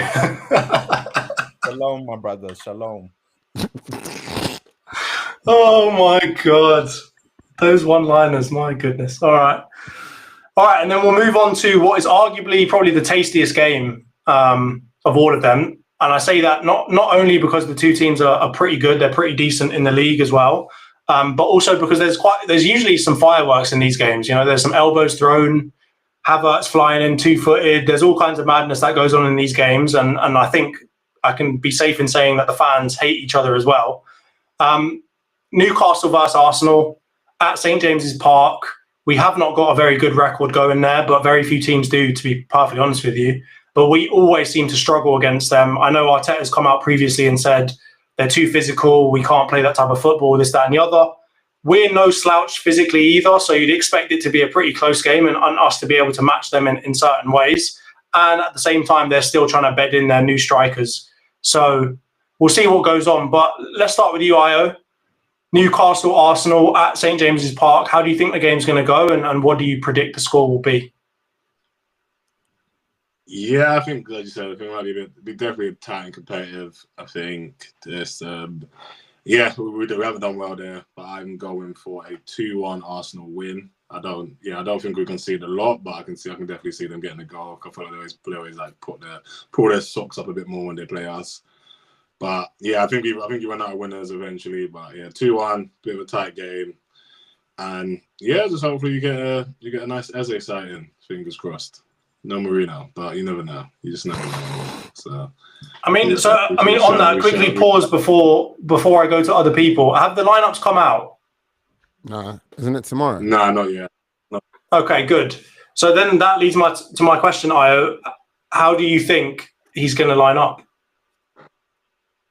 Oh, he's playing Marino. Oh, 100%. He's 100%.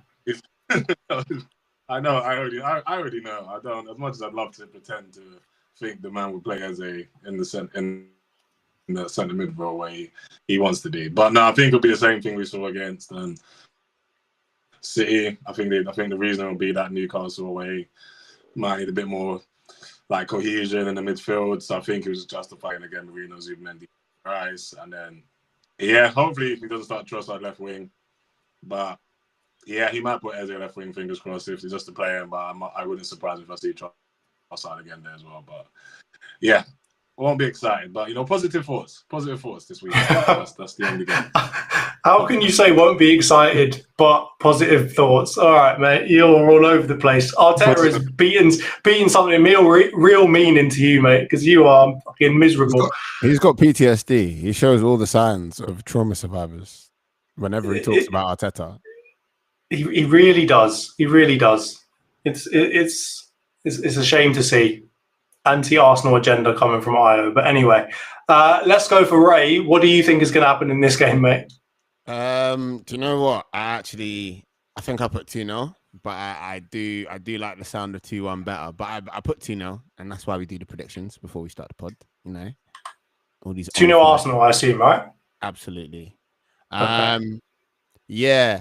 I actually think all the stuff about Newcastle being a difficult team to play against. From our perspective, I think we've kind of upped our levels a little bit when it comes to that physicality. When it comes to kind of sticking in, I think we've gotten a bit stronger mentally as well. I think a lot of the times in the physical games a couple of seasons ago, we used to get wrapped up in the fact that we weren't getting decisions or that we were getting pushed about. And I think we're a lot more willing to just play the game now. So yeah, I don't know if I'm as confident that we won't concede as I was when I sent Ant that message, but yeah, I definitely think we're gonna get a win. It's gonna be a scrappy game, and yeah, I think because of that, the gaffer's lineup selection may reflect that he expects a scrappy game. Sorry, Ayo. But yeah, 2-0 Arsenal. Yeah, and I mean, I'm just looking. Obviously, it is the last game of the weekend as well. Always mad things can happen in that one, so you never know what will happen. But Reese, we'll go to you, mate. How do you think this game's going to go, and what's your prediction? Yeah, similar. Well, not as similar because I've gone for a Newcastle win. But I do think it's going to be tight. Listen, Newcastle are no slouches, man, and they need to get results against the top six same way everyone else does. So if you think they're going to let you sort of roll over, and yeah, it's going to be a difficult game at St James's at the end of the day. Yeah, so I'm going to go. It's going to be scrappy, I think, and just a 1-0.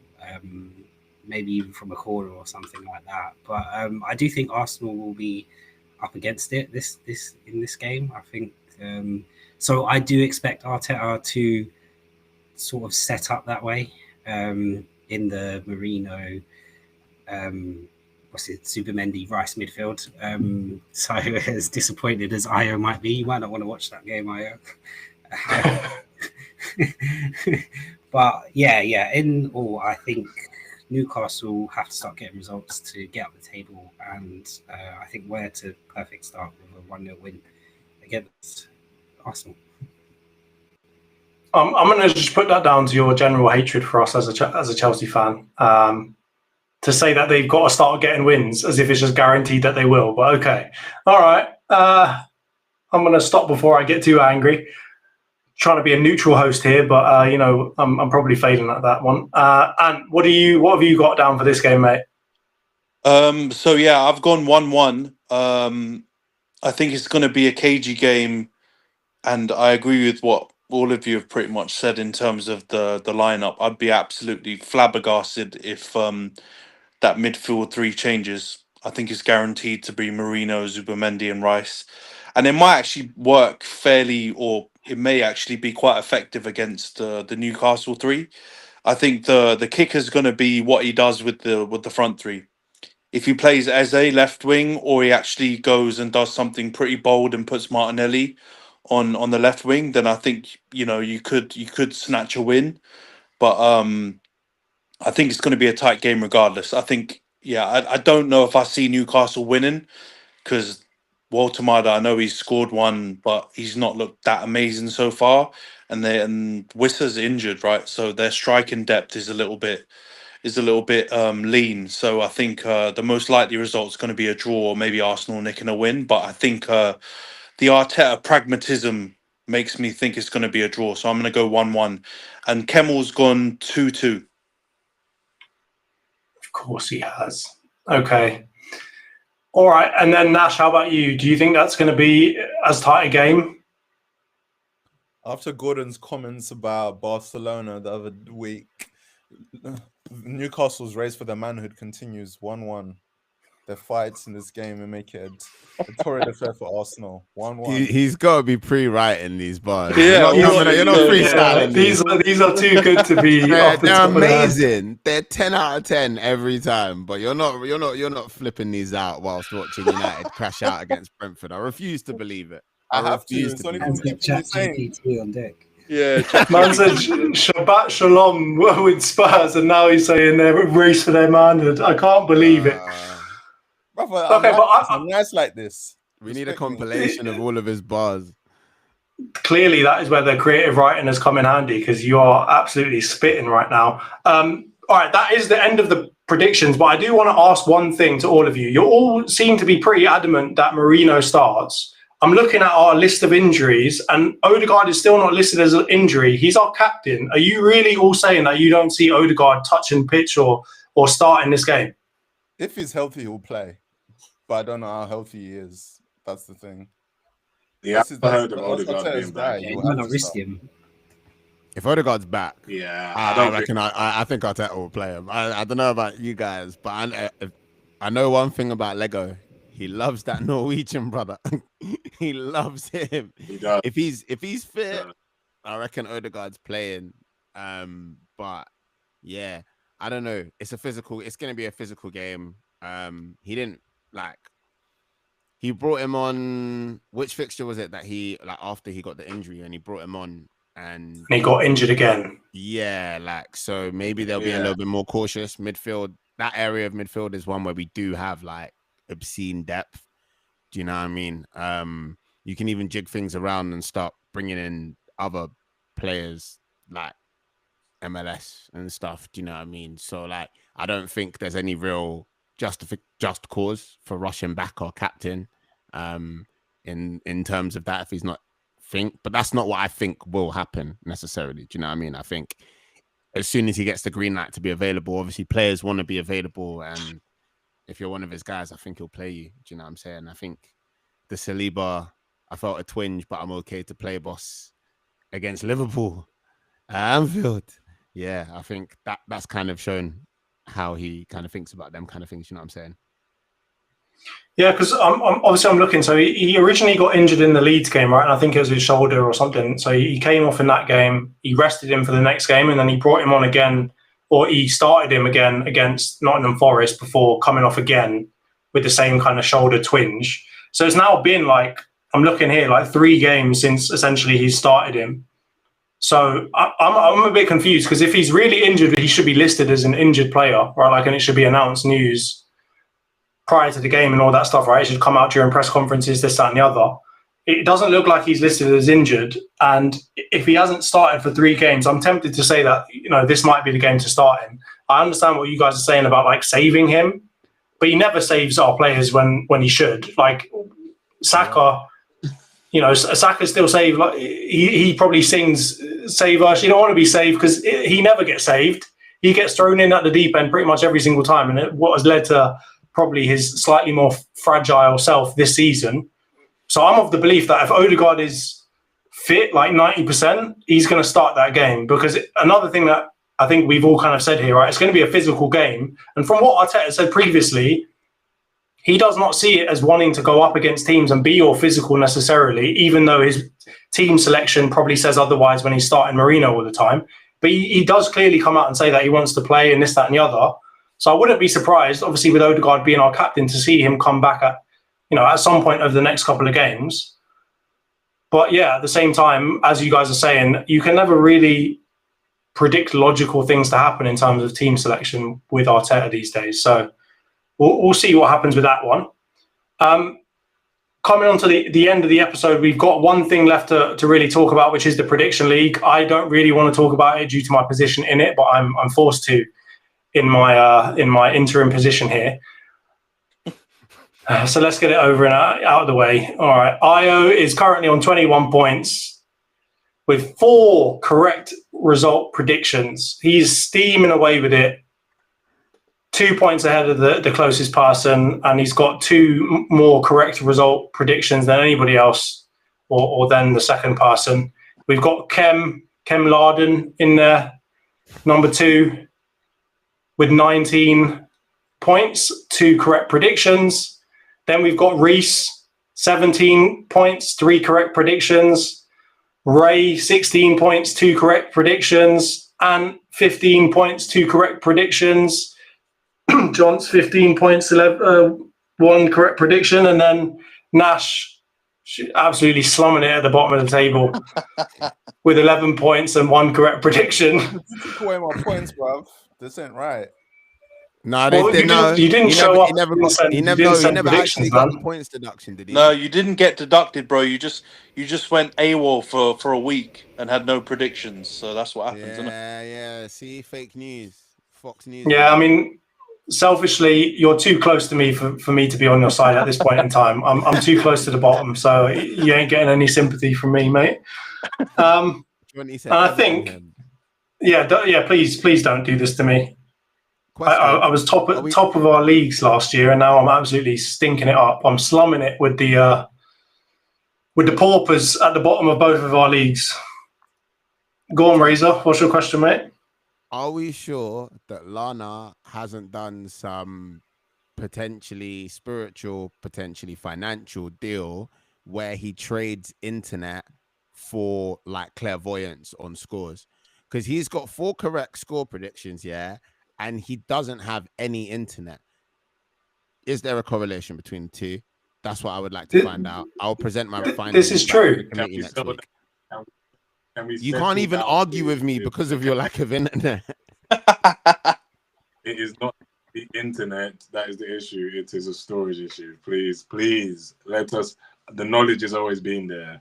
I see the game different ways. It's just sadly my storage doesn't see it the same way as me. That is the problem we have here. That is the problem. I mean, but questions have got to be asked. Your devices have enough storage and internet to be able to connect to the FPL app, but they haven't got enough to connect to this. Something fishy's going on here, mate. I wish I was putting money on. I wish I was putting money on these correct bets. Trust me, I'd be in a great place to get a new laptop. If only that was the case. So, I wish that was. Oh, goodness. All right. Well, this has been a roller coaster of an episode, we shall say. For any of the listeners out there, obviously, if you've been listening for a couple of weeks now, you know that this is just part of the course. We start our episodes just effing and blinding. Everybody drops out when they get asked to speak. We've got people that have got 4 pixels on their internet. We got me fighting through VPNs to host the episode. It's all mad, but we hope that you're entertained at the very least. So I think we'll wrap it up there. Thank you, everybody, for coming on. We started with, 4 people, and even it was shaky at that, and we've got 6 in the building right now. Amazing. Great work, everyone. Big up. All right. Amarim. He's a defeated man. He's a defeated man. End the stream, Dave. End the stream. All right, I've just got to try and figure out how to do that because you're the one that opened the stream, mate. So if you're listening at home, you can just close the stream right now. Just there's some technical difficulties, things are happening. I've got no idea how to do this, bro. This is gold. Brother, someone end the fucking stream. This is incredible. Oh my days. I think Right, on the count of 3, everybody leave the call. everyone's a guest. Everyone's a guest. No one can. On the count of 3, everyone leave the stream. 3, 2, 1. Awful.